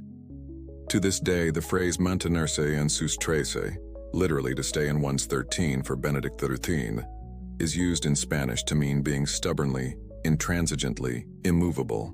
Meanwhile, a similar embassy makes its way to Rome. Their reception by Pope Boniface IX is much less complicated. Boniface doesn't engage in subtle legal arguments. He is a man of power, not theory. He is in firm control of his territory, and he sees the French proposals as an assault on his divine authority. His response is, in essence, "I am the Pope. The schism will end when everyone obeys me." There is nothing to discuss. The great powers of Europe decide to make one last, massive effort. In 1397, in an unprecedented show of unity, the kings of France, England, and the Holy Roman Empire send a joint embassy to both popes. Think about that. England and France, mortal enemies in the 100 Years' War and representing opposite sides of the schism, are now working together. Their message is unified and blunt. Europe is tired. The way of cession is the only way forward. Resign. The mission is a catastrophic failure. Boniface gives them a swift, angry refusal. Benedict gives them his usual performance. A long, eloquent, meandering sermon on his desire for unity that is, in reality, a beautifully wrapped, but still definitive, no. The ambassadors return to their kings empty-handed and utterly exasperated. This failure is the final straw. You are in the Royal Council in Paris as the ambassadors give their report. You can feel the mood in the room harden from frustration into cold fury. The king and his advisors have reached a grim conclusion. They have tried reason, they have tried diplomacy, they have tried appealing to the Pope's better natures. All of it has been crushed against the unyielding rock of papal ego. The way of session, so simple and elegant on paper, is dead. The popes will not be persuaded. They will not be shamed into resigning. A new consensus begins to form in the minds of the secular rulers. If the popes will not give up their power voluntarily, then that power must be taken from them, by force if necessary. The kid gloves are off. The time for talk is over. The endless diplomatic missions and polite requests have been met with nothing but stubbornness and legalistic maneuvering. You are in Paris in the summer of 1398, in a great assembly of the French clergy, nobility, and university doctors. The mood is not one of debate, but of grim resolution. They have been betrayed by the very Pope they created and sustained. Benedict XIII has refused to listen to reason. Now, they will make him feel the consequences. The council votes, and the decision is radical and unprecedented. The Kingdom of France will officially withdraw its obedience from Pope Benedict XIII. This is a novel and powerful concept. You see the royal scribes drafting the proclamation. France is not switching its allegiance to the Roman Pope Boniface IX. That would be a national humiliation. Instead, they are declaring their neutrality. They are opting out of the papacy altogether. From this day forward, no more papal taxes will be sent from France to Avignon. No more French bishops will be appointed by Benedict. His authority within the borders of his most powerful supporter is declared null and void. It is a political and economic amputation. The French council believes that when the Pope is cut off from his main source of money and power, he will have no choice but to resign. The formal declaration is sent to Avignon. The French court expects Benedict to capitulate within weeks. They have fundamentally misjudged their man. You are in the papal palace as Benedict receives the news. He is not cowed, he is incandescent with fury. He sees this not as a political maneuver, but as a blasphemous rebellion against the Vicar of Christ. He unleashes a torrent of legal condemnations and excommunications against the king's advisors. He refuses to even consider resignation. He is the true pope, and he would sooner die than abdicate. Frustrated by his defiance, the French king, Charles VI, takes the next logical and truly shocking step. If the pope will not listen to a decree, perhaps he will listen to an army. He dispatches one of his best generals, Geoffrey Boucicaut, with a force of soldiers to Avignon. Their orders are to encourage Benedict to step down. This leads to one of the most bizarre and surreal episodes in church history. You stand on the banks of the Rhone and watch as the army of the King of France lays siege to the Palais des Papes. The Pope is about to become a prisoner in his own home, attacked by his own protectors. The siege begins in September 1398. The palace is one of the strongest fortresses in Europe, and Benedict, along with 4 loyal cardinals, is barricaded inside. You watch as Boucicaut's men surround the colossal structure. They try to bombard the walls with catapults, but the stones bounce harmlessly off the thick masonry. They try to tunnel under the foundations, but the papal guards countermine. For months, the stalemate continues. Life inside becomes a grim ordeal of deprivation, while outside the French soldiers grow bored and frustrated. The siege drags on not for months but for years. It is a slow, grinding affair. Inside the palace, food and wine run low. They burn the palace furniture to stay warm in the winter.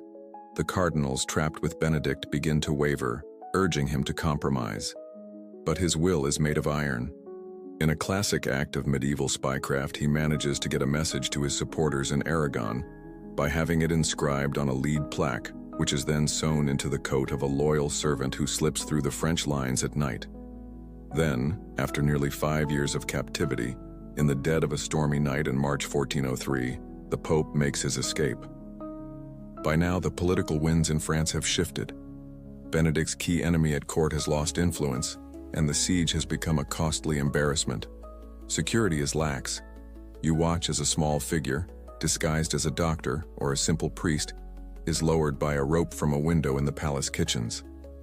It is Benedict XIII. He scurries through the darkness to the riverbank, where a boat manned by his supporters is waiting. He is rowed to safety, eventually reaching friendly territory in Provence.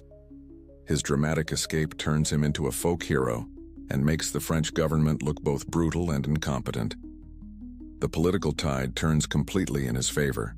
In a stunning reversal, the very same French council that had withdrawn obedience 5 years earlier now votes to restore it.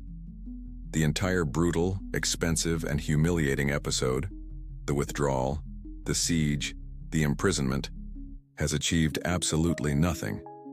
Benedict is free, his authority in France is restored, and he is more unbreakably convinced than ever that God is on his side. Why wouldn't he be? He has faced down his own patrons and won. Historians still argue about the true motives behind this affair. Was the French withdrawal of obedience a principled, if clumsy, attempt to force a resolution to the schism? Or was it a nationalistic power play by the French crown to gain absolute control over its own national church? Whatever the reason, its failure is total. The way of cession has failed. Now the way of coercion has also failed. It seems that Benedict XIII is truly immovable. The frustration across Europe is now mixed with a sense of desperation. 2 of the 3 paths proposed by the University of Paris are now dead ends. Only one remains, the radical, dangerous way of a general council. The miserable spectacle of the failed French siege leaves a deep scar. Benedict XIII is back in Avignon, his stubbornness seemingly rewarded by God himself. In Rome, the grim papal relay continues. The grasping Boniface Numime dies and is replaced by Innocent VII, who dies just 2 years later. In 1406, another conclave in Rome elects an elderly Venetian cardinal named Angelo Correr. He takes the name Gregory XIII.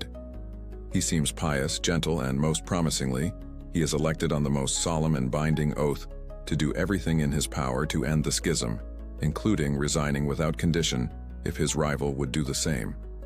For a brief, flickering moment, you feel a renewed sense of hope. This hope seems justified. The 2 popes, Gregory XIII and Benedict XIII, begin a surprisingly warm correspondence. They refer to each other as brothers and lament the wounds of the Church. They agree to do what no 2 popes have done for 30 years, meet in person. The plan is for them to rendezvous in the neutral coastal town of Savona. There it is hoped they will negotiate their mutual abdication and allow for the election of a single, unified pope. Bells are rung across Europe. It seems the end is finally in sight. You follow the progress of the 2 pontiffs as they begin their journeys. Benedict sails from France with his galleys. Gregory travels overland from Rome with his retinue, but as they draw closer to Savona, a strange and fatal paralysis takes hold. Gregory gets as far as the town of Lucca, just a few dozen miles away, but then refuses to proceed, citing fears that Benedict's fleet could ambush him. Benedict gets as far as Porto Venere, a harbor just down the coast, but refuses to leave his ships, claiming he fears the armies of Gregory's powerful Italian allies. They are tantalizingly close, but an unbridgeable gulf of fear and suspicion separates them. A famous Florentine humanist watching this pathetic display would later write that one, like a sea creature, refused to leave the shore. The other, like a land animal, refused to approach the water. The much-anticipated summit dissolves into a tragic farce, a global embarrassment that extinguishes the last embers of hope in the popes themselves. For the cardinals on both sides, who have accompanied their masters on this journey in good faith, this is the final unforgivable betrayal. They see with their own eyes that the 2 old men they serve are the primary obstacles to peace. In a revolutionary turn of events, a secret correspondence begins between the cardinals of Gregory and the cardinals of Benedict. United by their shared disgust, these lifelong enemies decide to join forces. In the summer of 1408, a group of 13 cardinals abandons Gregory XIII in Lucca. At the same time, a number of Benedict's cardinals also slip away from their master. They meet in the neutral city of Livorno. You are in the chamber as these men, who for 3 decades have been excommunicating and anathematizing each other, now sit together as brothers. It is an electrifying moment. They reach a consensus. Their ultimate loyalty is not to the flawed men they serve, but to the mystical body of the Church itself.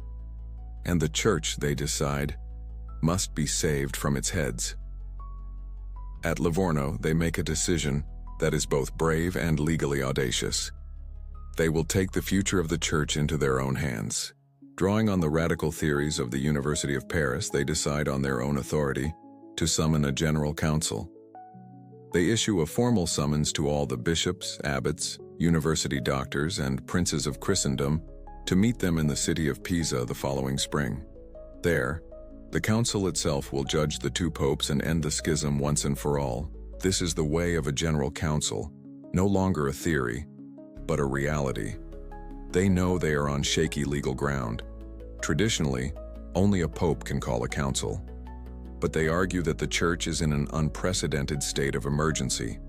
By their refusal to end the schism, both Gregory and Benedict are guilty of the heresy of schism itself. And when the popes are heretics, the cardinals argue, the authority to act devolves to the body of the church, which they, the cardinals, now represent. When Gregory gets wind of their plan, his last-ditch effort to create new loyal cardinals backfires, driving even more of his old supporters away. Historians still argue whether the cardinals at Livorno were acting out of a noble, selfless desire to heal the church, or if it was a calculated move to reassert their own power as a collective body against the increasingly monarchical popes. But in the moment, their action is seen as a heroic gamble. The two popes naturally are united in their rage. Both Benedict and Gregory denounce the planned council as an illegal conventicle of demons and excommunicate every cardinal involved. But it is too late. The idea of a council, a definitive solution imposed by the will of the whole church, is too powerful to stop. The summons goes out, and across Europe a weary Christendom responds with overwhelming enthusiasm. You join the great convoys of horsemen and carriages making their way along the roads of Europe, all converging on one city.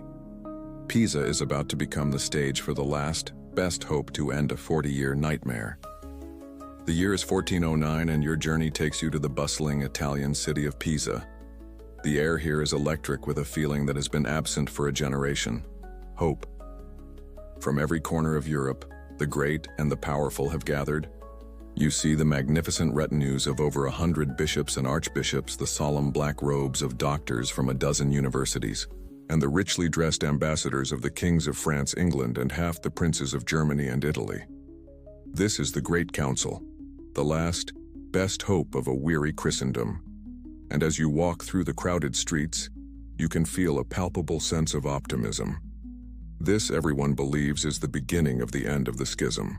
The council convenes in the stunning Pisan Cathedral, a masterpiece of gleaming white marble.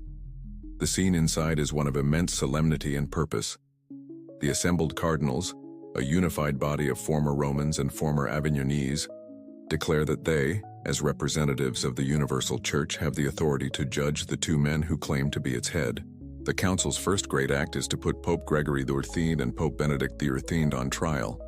Naturally, neither man is present. They both view the council as an illegal act of rebellion. So, you witness a piece of high legal theater, a trial in absentia. On 3 separate days, 2 cardinals are sent to the great bronze doors of the cathedral. In a booming voice that echoes through the cavernous nave, they formally summon Angelo Carrere and Pedro de Luna to appear and answer for their crimes against the church. Each time, a dramatic silence is allowed to hang in the air before the cardinals report that there is no response. The 2 popes are officially declared to be in contempt. Then the charges are read out. Both men are accused of being notorious schismatics, obstinate and incorrigible heretics, and guilty of perjury for having repeatedly violated the sacred oaths they swore upon their elections. The story of their stubbornness, their broken promises, and the farcical failure to meet at Savona is laid out for all to hear. The verdict is swift and unanimous. The council formally deposes both Gregory XIII and Benedict XIII, declaring them cut off from the church. A great wave of relief and triumph washes through the assembly. They believe they have done it. The 2 diseased heads have been lopped off. The Holy See is now finally vacant. The 24 cardinals who are present now move to the final act, the election of a single new pope for all of Christendom. They enter into a conclave held right there in Pisa. The mood is euphoric. After a short and harmonious deliberation, they announce their choice. A widely respected Greek Franciscan, Cardinal Peter of Candia. He is elderly, a renowned theologian, and is seen as a neutral and pious figure who can bind up the Church's wounds. He takes the name Alexander V. The Council of Pisa declares its work a resounding success and sends messengers to every corner of Europe with the joyous news: the schism is over. The majority of kingdoms, including France and England, joyfully switch their allegiance to the new Pisan Pope. But then, a devastating reality begins to dawn. From their respective courts, Gregory XIII and Benedict XIII issue their own furious responses. They do not recognize the Council's authority. They denounce it as an illegal gathering. They had already excommunicated everyone involved. They refuse to resign. The result is a catastrophe that surpasses all previous ones. The Council, in its sincere and logical attempt to solve a two-pope problem, has created a three-pope nightmare. Instead of healing the schism, they have fractured it further.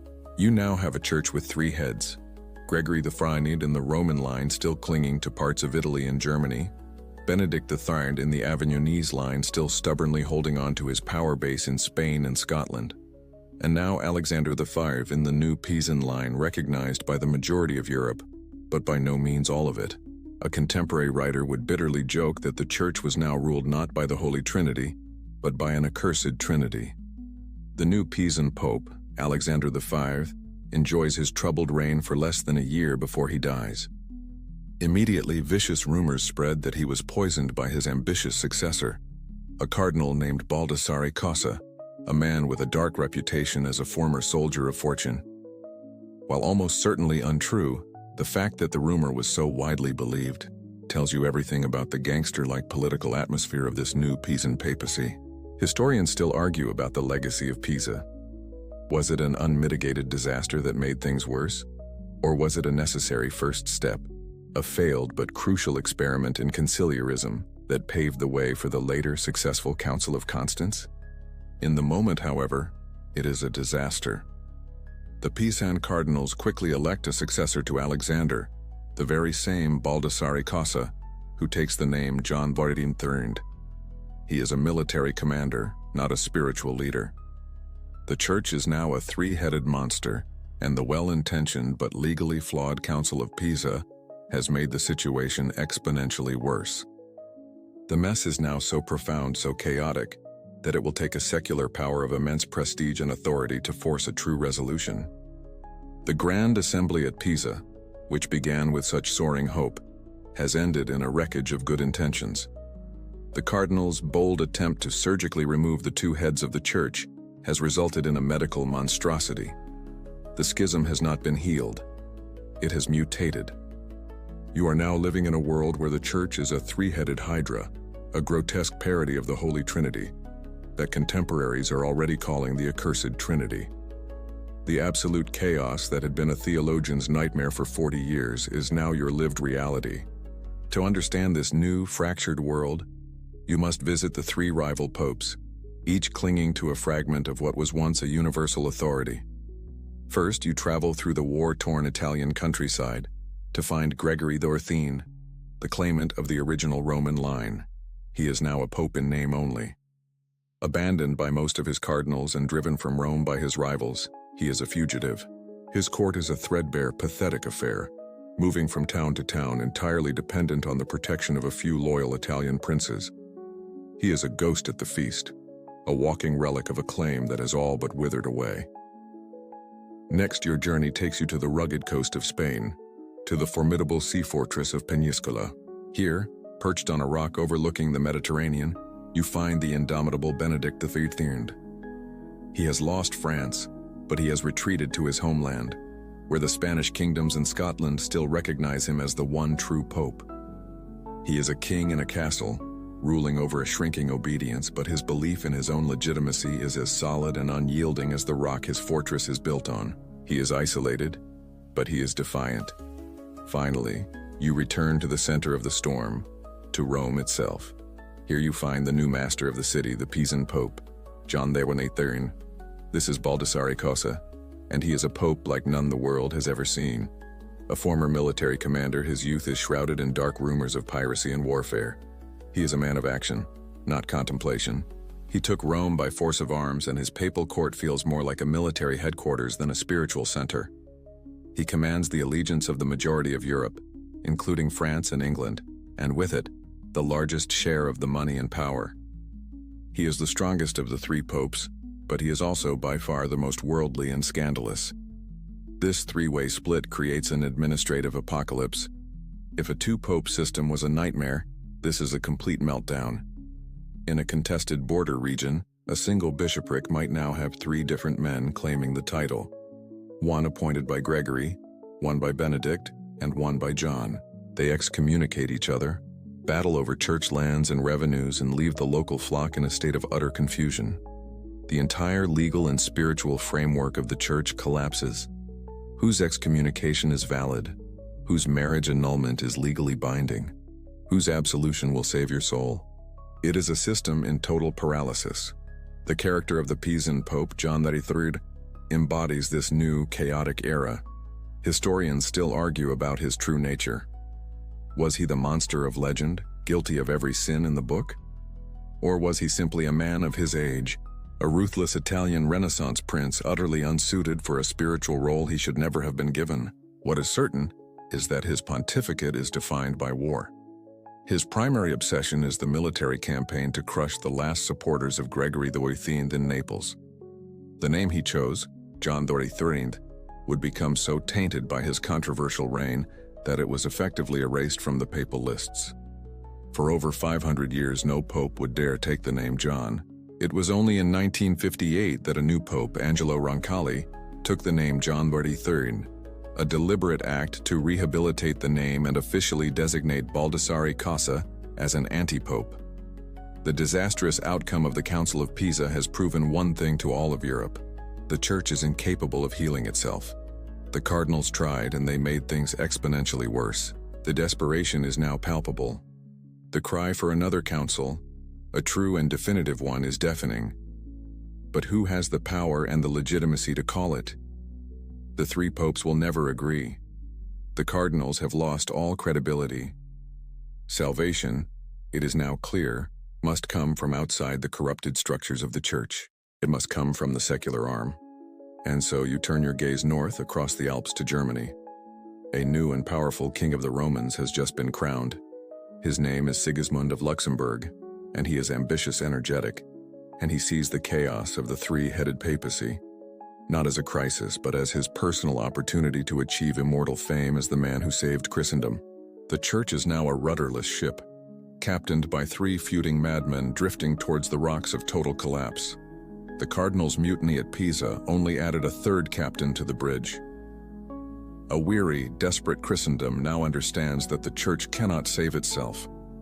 If a resolution is to be found, it must be imposed by a secular power, a temporal prince with the authority, the ambition, and the sheer force of will to grab the helm.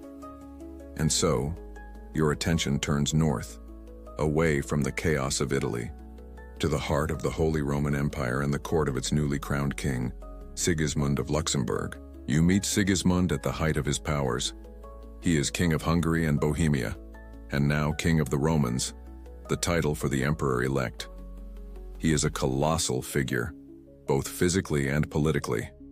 Tall, charismatic, and bursting with a restless, theatrical energy, he is a man who sees himself as the leading actor on the stage of history. He is a skilled diplomat, a seasoned commander, and a man of grand visions.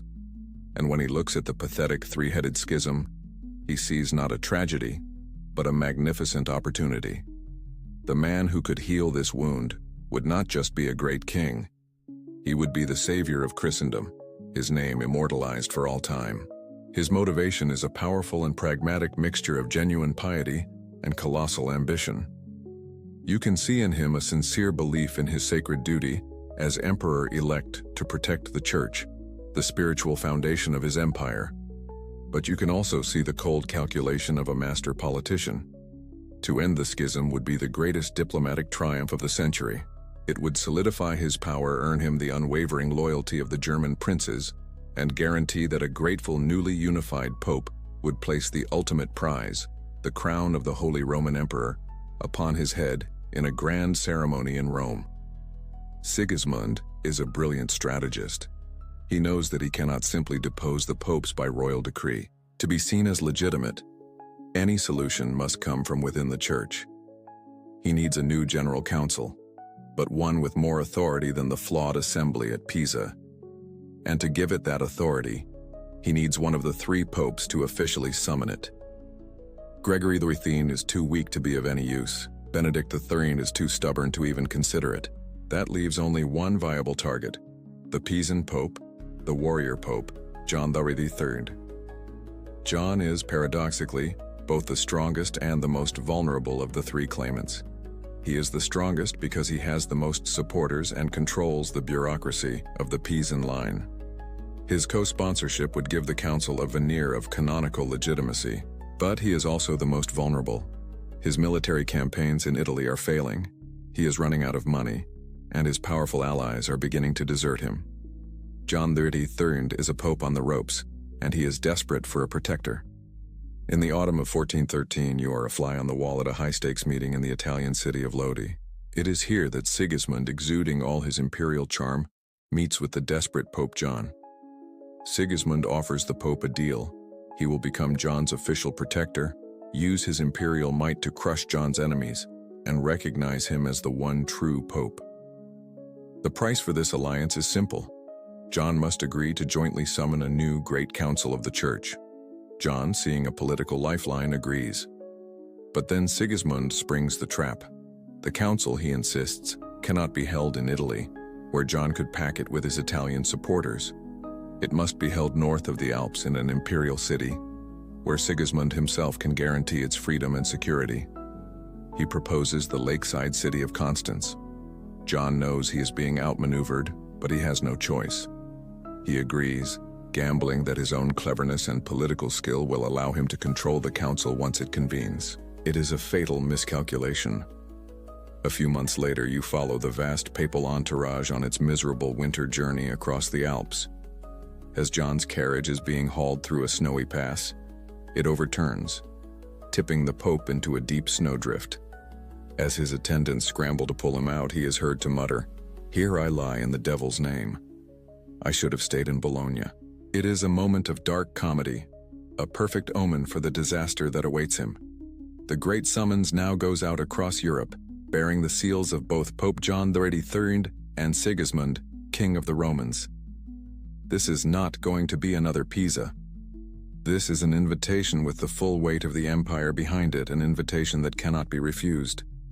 It is sent to the followers of all three popes, with Sigismund personally guaranteeing safe passage for everyone. From every kingdom and principality, the great convoys are assembled. The final decisive act of the Great Schism is about to begin. It is November 1414. After a long and arduous journey, you arrive at the lakeside city of Constance. As you crest the final hill, the sight that greets you is overwhelming. The small German city has been transformed into the teeming, chaotic, and magnificent capital of the Christian world. This is not just a meeting. It is the largest and most important international gathering of the entire Middle Ages. The Great Council has begun, and you can feel the weight of history being made in the very air you breathe. The sheer scale of the event is staggering. The city's normal population of around 6,000 has swelled to more than 50,000.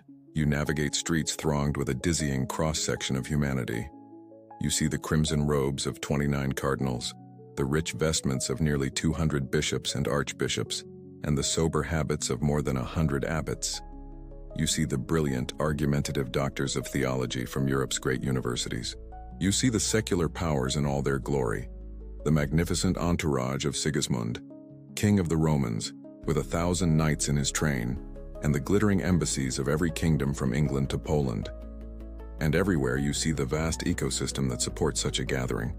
The scribes and merchants, the armorers and innkeepers, the entertainers, and, as one chronicler meticulously recorded, some 700 prostitutes who came to ply their trade. The city is a combination of a United Nations summit, a Super Bowl, and the world's largest religious festival. Unlike the fiasco at Pisa, This council, under the firm guidance of Sigismund, has a clear three-part agenda.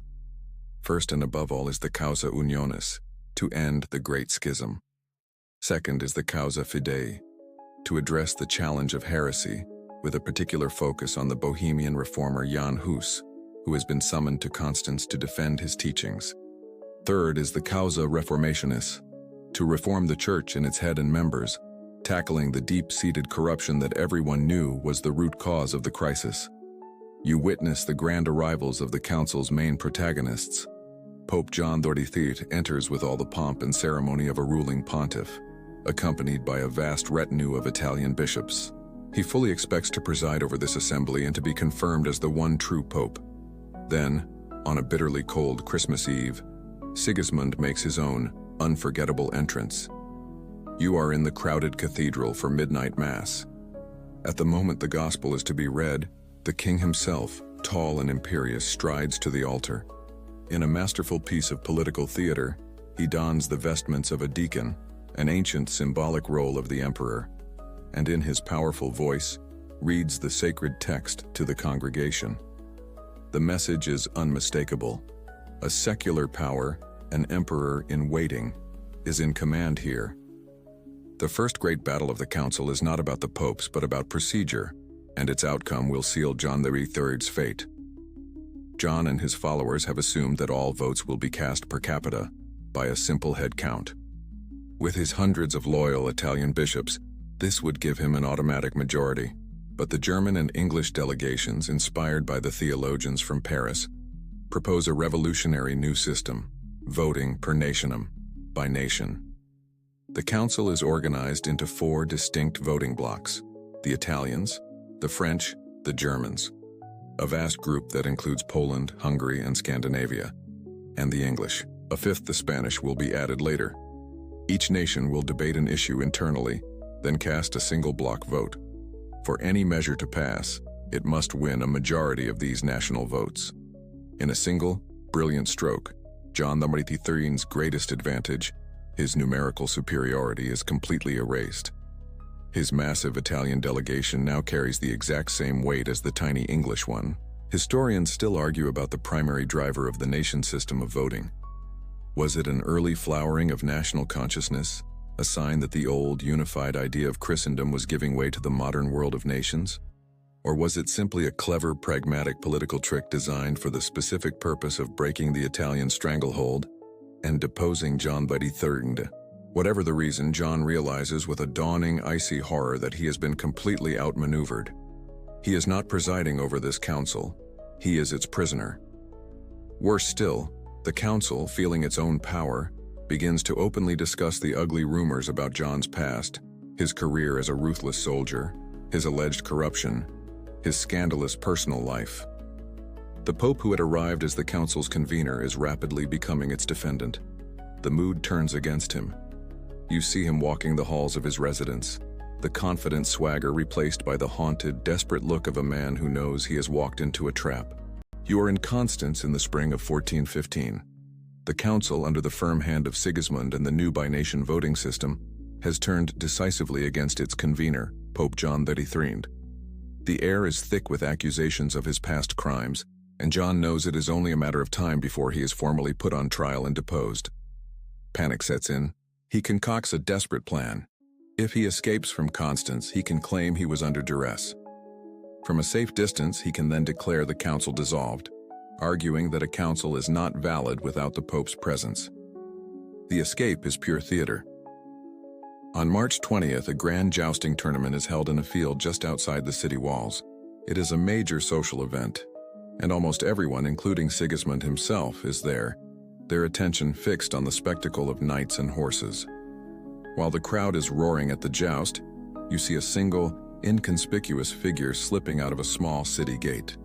It is a man dressed in the rough clothes of a stable boy, hunched over a shabby horse, his face hidden by a large gray cloak. It is Pope John XXIII, making a humiliating, clandestine flight for his freedom. The next morning, news of the Pope's escape rips through the city. The council is thrown into utter chaos. John's plan is working perfectly. The cardinals are in a panic. The bishops are confused. Many believe that without a pope, the council is over. They begin packing their bags, ready to abandon the whole enterprise. The great hope of Constance is on the verge of complete collapse. In this moment of supreme crisis, Sigismund proves his worth. You see him on his horse, riding through the panicked streets, his voice booming with authority. He personally reassures the wavering delegates. He makes a powerful speech to the full assembly, declaring that he will use his imperial power to protect the council and see its work through to the end, with or without a pope. I will defend this council, he vows, even to the last drop of my blood. His leadership galvanizes the assembly. Led by the brilliant and radical theologians from Paris, the council responds with its most revolutionary and far-reaching decree. You are in the cathedral as the decree known as Haec Sancta, this holy synod, is read aloud. Its words will echo for centuries. It declares that a general council representing the whole church holds its authority directly from Jesus Christ. Therefore, it proclaims, every person of whatever rank or dignity, even the papal, is bound to obey it. This is the ultimate declaration of conciliar supremacy. It is a constitutional revolution. The hunt for John XXIII is short. He is soon captured by Sigismund's soldiers and held prisoner in a nearby castle. The council, now armed with the authority of Haec Sancta, proceeds with his trial. He is formally deposed in May 1415. A broken man, he offers no resistance. One pope is down. Next, the council turns its attention to the Roman claimant, the gentle Gregory XIII.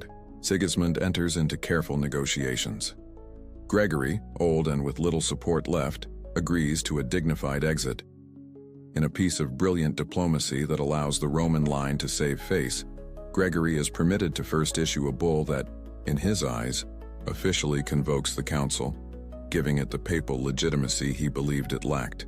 Then, in July 1415, you watch as his envoys stand before the assembly and read his letter of voluntary resignation. Gregory XIII abdicates. 2 popes are down. Only one remains. The immovable object, the impossibly stubborn Benedict XIII, still styling himself pope from his fortress in Spain. Seeing that this final obstacle requires his personal touch, Sigismund undertakes an epic, year-long diplomatic journey to Spain to negotiate with him directly. You witness the confrontation between the emperor-elect and the last of the Avignon popes. It is a clash of titans. Sigismund pleads, Schmeichelt, argues, and threatens. But Benedict, the greatest canon lawyer of his age, is unshakable. He is the only living cardinal from before the schism. In his mind, all the others are illegitimate. He alone is the papacy. Sigismund fails to break Benedict's will, but he succeeds in breaking his power base. He masterfully persuades Benedict's last political supporters, the kings of Aragon, Castile, and Navarre, to abandon him and send their delegations to Constance. This is the final nail in Benedict's coffin. The council, now truly representing a united Christendom, puts the isolated and abandoned Benedict on trial. In July 1417, he too is formally deposed for heresy and schism. He would never accept the verdict, living out his days in his castle, excommunicating the rest of the world, a pope with no followers. But for all practical purposes, he is gone. 3 popes are down. The 40-year-old schism is finally, miraculously, over. The council has achieved the impossible. The papal throne is now, for the first time in a generation, truly and completely vacant. The slate is clean. The stage is now set for the council's final great act, the election of a single new pope for a reunited church. The 3 papal thrones are now empty. The 3 rival pontiffs who for so long held Christendom hostage to their pride have been swept from the board. You are standing in the great cathedral of Constance, and for the first time in 40 years, the church is united, but it is headless. A profound sense of relief and accomplishment fills the air. But before the council moves to its final and most important task, the election of a new pope, it's essential to pause and understand the truly revolutionary act you have just witnessed. The council didn't just fire 3 popes. In the process, it attempted to fundamentally redefine the very nature of the papacy. What you have been observing is the dramatic, practical application of a powerful and controversial idea known as conciliarism. In its simplest form, The conciliar theory argues that the final and supreme authority in the Catholic Church does not rest with the Pope alone, but with a general council representing the entire community of the faithful. In this model, the Pope is not an absolute monarch who rules by divine right. He is more like a constitutional monarch, or a modern chief executive officer. He is the head of the Church, its administrator, and its focal point of unity. But he is ultimately accountable to the Church as a whole, as embodied by the Council. And if a Pope should fall into heresy or become a tyrant, or as in this case tear the Church apart through schism, the Council has both the right and the sacred duty to intervene to judge him, and even to depose him. This radical idea did not appear out of thin air. It was born of the sheer, desperate necessity of the schism, a crisis so profound that it had no solution within the traditional framework of canon law. The brilliant theologians at Constance, men like Jean Gerson from the University of Paris, masterfully wove together several strands of thought. They drew on the ancient traditions of the early Church, where great councils like Nicaea had defined the very tenets of the faith. They applied principles from medieval corporate law. What do you do when the head of a corporation or a guild acts against the interests of the body? And they gave new life to the arguments of earlier thinkers who had long argued for limits on absolute papal power. The ultimate legal and theological expression of this movement is the decree you saw the council pass in its moment of crisis after John XXIII's flight from the city, Haec Sancta. You hear its key phrase echo in your mind, and you now understand its full, world-altering significance. The council holds its power directly from Christ, and everyone of whatever state or dignity, even papal, is bound to obey it. This was a direct, frontal assault on the centuries-old doctrine of papal supremacy, which held that the Pope was judged by no one on earth. The Council Fathers at Constance were determined that this would not be a temporary, emergency fix. They wanted to build a permanent check on papal power into the very constitution of the Church. To do this, they passed another, equally momentous decree called Frequens. This law mandated that a general council must be held on a regular, fixed schedule for all time. The first was to be held 5 years after the close of Constance, the next 7 years after that, and then one every 10 years in perpetuity. The council was to become a kind of permanent, recurring parliament for the Church, an institutional safeguard against any future papal overreach. It was, in essence, a mandatory 10-year performance review for the papacy. The central debate of the age now hangs unresolved in the air. Was conciliarism, as defined at Constance, a permanent binding redefinition of the Church's structure? Or was it, as the supporters of papal power would later argue, an exceptional measure for an exceptional crisis, a legal tool that was no longer valid once the emergency had passed? This question, who is the ultimate boss, the Pope or a council, would haunt the Church for the next century. This is the charged atmosphere in which the cardinals are about to elect a new Pope. They have solved the schism, but they have done so by creating a profound and unresolved question about the very nature of the office they are about to fill. Will the man they choose embrace his new role as a constitutional pontiff, subject to the authority of future councils? Or will he seek to restore the papacy to the absolute monarchy it had once been? The entire future of the Church hangs on the answer. It is now the autumn of 1417. You have been in Constance for 3 long years. The city is weary, the delegates are exhausted, but a great and final task remains. The 3 rival popes have been deposed or have resigned. The papal throne is finally, truly vacant. Now a new pope must be chosen, a single shepherd for a reunited flock. But the question that hangs heavy in the air is, who gets to choose? The election you are about to witness will be unlike any other conclave in the history of the Church. A bitter dispute breaks out between the cardinals and the nations of the council.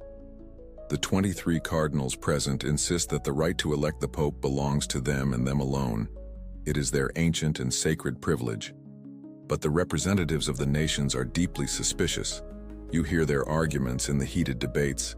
It was the cardinals who started this schism in 1378. It was the cardinals who perpetuated it by electing successor after successor. Can they be trusted to choose a true reformer, a pope for the whole Church and not just another Italian or Frenchman to suit their own interests? After weeks of tense negotiation, a brilliant and unprecedented compromise is reached. The 23 cardinals will indeed vote, but they will be joined in the conclave by 30 deputies chosen by the council, 6 representatives from each of the 5 nations, the Italians, French, Germans, English, and Spanish. This creates a unique electoral body of 53 men. The voting rules are made incredibly strict to ensure a universal consensus. To be elected pope, a candidate must win a 2/3 majority of the cardinals' votes and a 2/3 majority within each of the 5 national delegations. It is a system designed to make the election of a divisive candidate impossible. On November 8, 1417, the great doors are sealed. The 53 electors are enclosed in the Kaufhaus, a large stone merchant's warehouse on the shore of Lake Constance, which has been hastily converted for the occasion. You can feel the weight of 40 years of history pressing down on this building. The deliberations are tense. Various names are proposed. The complex voting rules create a deadlock. The French cardinals mistrust the Italians. The Italians are wary of the English. It seems this unique conclave might be a long and bitter one. Then, on the 3rd day, comes a dramatic breakthrough. The German delegation, led by a close advisor to Sigismund, announces that to show their commitment to unity, they will set aside their own candidate and vote for whichever man the Italian nation proposes. This act of selflessness breaks the logjam and turns the tide. The focus of the conclave now swings to a prominent Roman cardinal named Oddone Colonna. You recognize the name. The Colonna are one of the most ancient and powerful aristocratic families in Rome, a family that had been a bitter enemy of Pope Boniface VIII way back at the start of the 14th century. There is a sense of history coming full circle. Colonna is seen as a perfect compromise candidate. He is a man of integrity and experience, a moderate who is not associated with the extreme factions. He is an Italian and a Roman at that, which seems right and proper for the restored papacy. On the morning of November 11th, the feast of St. Martin of Tours, the final ballots are cast. The votes coalesce around Cardinal Colonna. He secures the necessary 2/3 majorities among the cardinals and within all 5 nations. The conclave is over, and it has been remarkably swift. You are standing in the main square of Constance, packed in with a massive, anxious crowd. A small window on the side of the Kaufhaus is opened. A cross is held aloft, and then the senior cardinal deacon makes the announcement the world has been waiting 40 years to hear. Annuntio vobis gaudium magnum habemus papam. I announce to you a great joy. We have a pope. The name of Oddone Colonna is read out. He has chosen the name Martin V in honor of the saint on whose feast day he was elected. A massive, collective roar of joy erupts from the crowd. It is a sound of pure, unadulterated relief. You see men and women cheering, weeping, embracing strangers. The great bells of the city's churches begin to ring, a sound that is picked up by towns and villages for hundreds of miles as the news spreads. The schism is over. The nightmare has ended. In a whirlwind of ceremony over the next few days, Martin V, who had only been a cardinal deacon, is rapidly ordained as a priest, then consecrated as a bishop, and finally crowned with the magnificent triple tiara as the one, true, and universally accepted pope. The council has achieved its primary and most difficult goal, but as the celebrations die down, a new tension becomes apparent. Pope Martin V owes his election entirely to the authority of the council, a body that has declared itself superior to the pope. Historians still argue about his first acts. Was his immediate assertion of traditional papal authority a necessary step to restore order and stability to a shattered church? Or was it a betrayal of the very conciliar movement that had created him? The new pope's first and greatest challenge will be to navigate the unresolved conflict between his own authority and that of the council. The schism is over, but the seeds of the next great struggle for the soul of the church have already been sown.